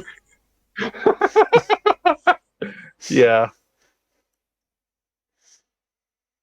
Yeah, Like the Hack only is such a fun little trolley character. yeah, the only thing that would have made it better is if Hack took on the what they thought or tried to take on the appearance of the guy's dad, which is actually just the guy with a mustache. That would have been hilarious. Yeah. So I believe that the flower things Hack was spreading around basically gathers info for them. More or less, yeah. Yeah, that was my impression. And the reason Berry could see Hack is because how Hack hides, I think, is like making them It's literal digital camouflage. yeah, making themselves basically invisible to the decos. Yeah, unfortunately, one Barry's decos is glitched, so it doesn't work properly in one eye. Yeah. So she can see Hack. I must admit, the OP got me really excited for Berry being or having heterochromia, which I'm a little disappointed in that not really panning out. It's unfortunate, but at the same time, like, still an A+ character design. Oh no, I'm not saying I'm not saying it ruined her character design for me. It's like I get excited about that because I think it's really fucking cool. Heterochromia is pretty rad, yeah.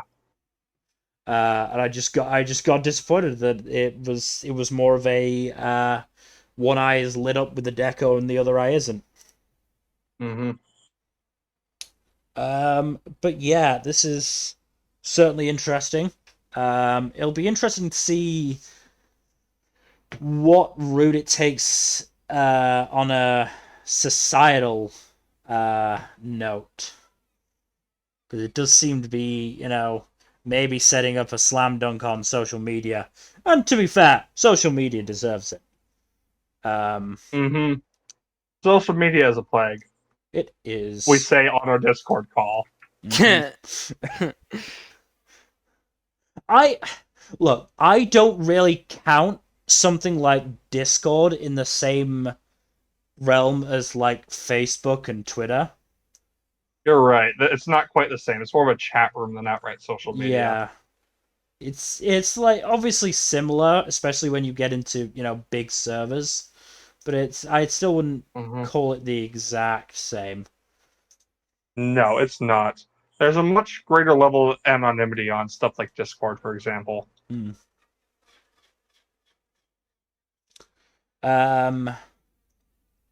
What else is there? Hack's smile very much reminded me of Kanamori. Ah, yes. I mean, it is a Science Cyber production, Yeah. so Oh that's yeah, not yeah. too No, surprising. that was it's obviously the point, but I was just making a point. Yes, I didn't. That was something I noticed, and helped with the gremlinness. Is there anything else? I don't think so. I'm looking forward to seeing where this goes. Yeah, looking forward to it as well. Certainly seems like a very interesting show. If nothing else, is really visually unique. I'm looking forward to actually starting it. Hmm.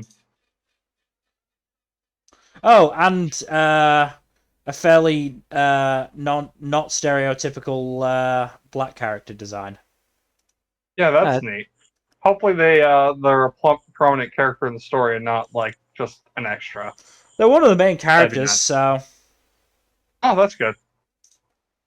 we've also got Smiley, who's a little girl, Finn, who wears a big hat, and Madam 44, who's an old lady. Old lady anarchist.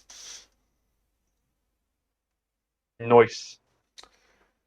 So yeah, that is everything.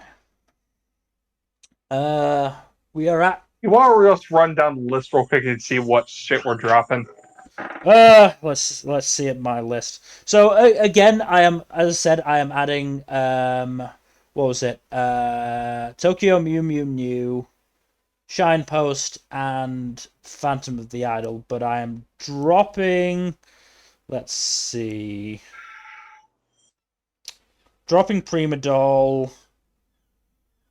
Dropping Smile and dropping Ayumu. I'm dropping Bastard, dropping Engage Kiss like a fucking brick, dropping Luminous Switches, dropping. I already dropped Rent a Girlfriend, thank God. And you. I'm dropping Smile of the Arsnotoria. Oh, and Vermeil. I'm also dropping Vermeil. What, really? I thought you were gonna keep watching. I thought you really liked it. What happened? I got the impression Fuck it was your front runner for anime of the season. Yeah. Are you fucking high? No. I mean, I'm sleep deprived, so I might as well be. I'm dropping Black Summoner, Harem in Another World. Understandable. Have a nice day. Yeah.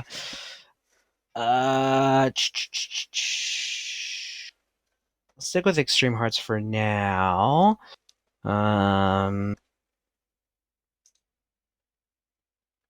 Is that all I'm dropping?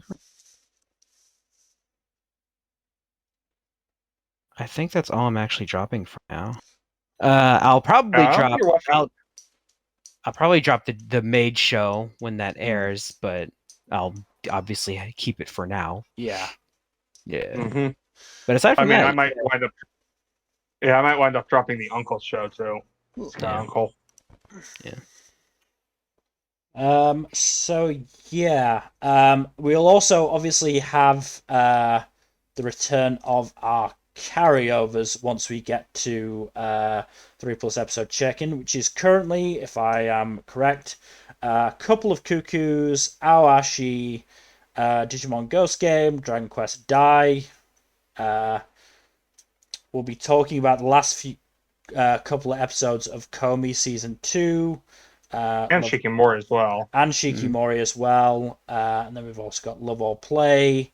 And One Piece. I believe that's all of the carryovers. So we'll see. I'm not sure if I'll be able to judge from the actual time. If we should add any catch-up stuff on. But I will do some calculations and take off the times of let's say I think it's Komi and Shikimori will be the ones we won't be talking about after the 3+ episode check-in. We'll also be talking about the Dr. Stone special, the Ryusui special. Yeah, right. Yeah, right. I need to watch that. Yeah. As do I. I'm looking forward to an hour, so it's not that bad. I'm looking forward to it because I love Dr. Stone. I love Dr. Stone, and Ryusui is a great character. Yeah. Ryusui is probably, like, at the end of the day, my favorite character. He is a top 10 character for me easily, if not top 5. Yeah. No, he is a very, very fun character. So yeah, I will. Yeah, I'll do some calculations on that end because I have to go through the and put timestamps for the YouTube description anyway, and I find it interesting to see what how much we talk about certain shows. Mhm.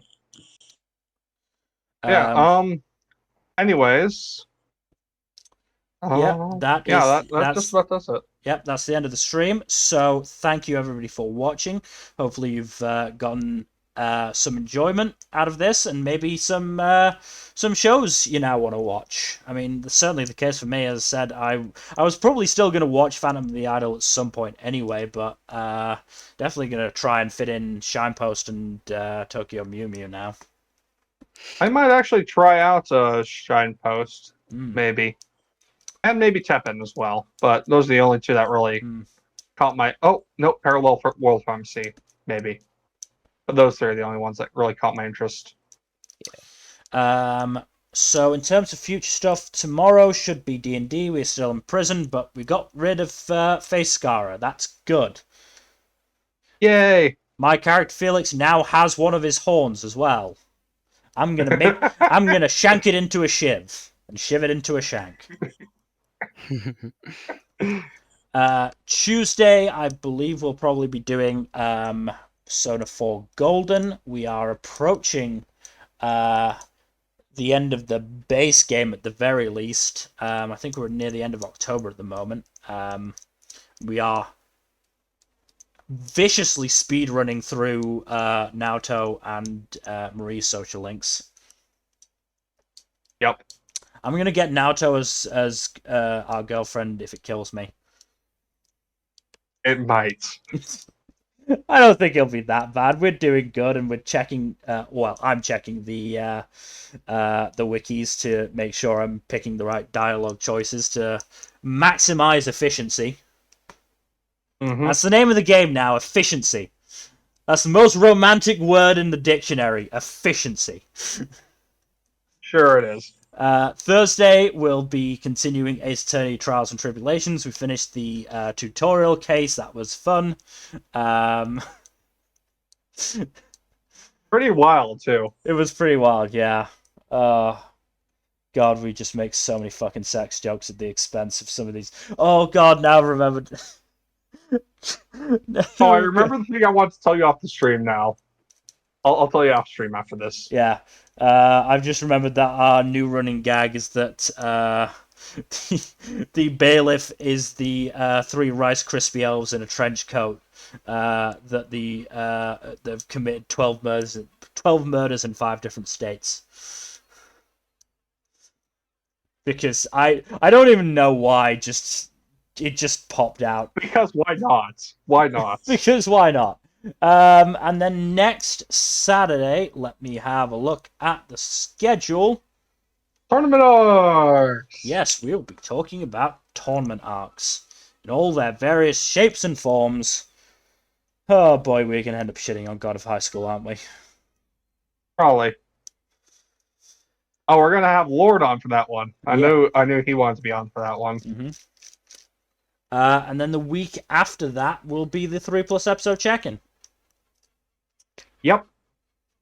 So that is everything.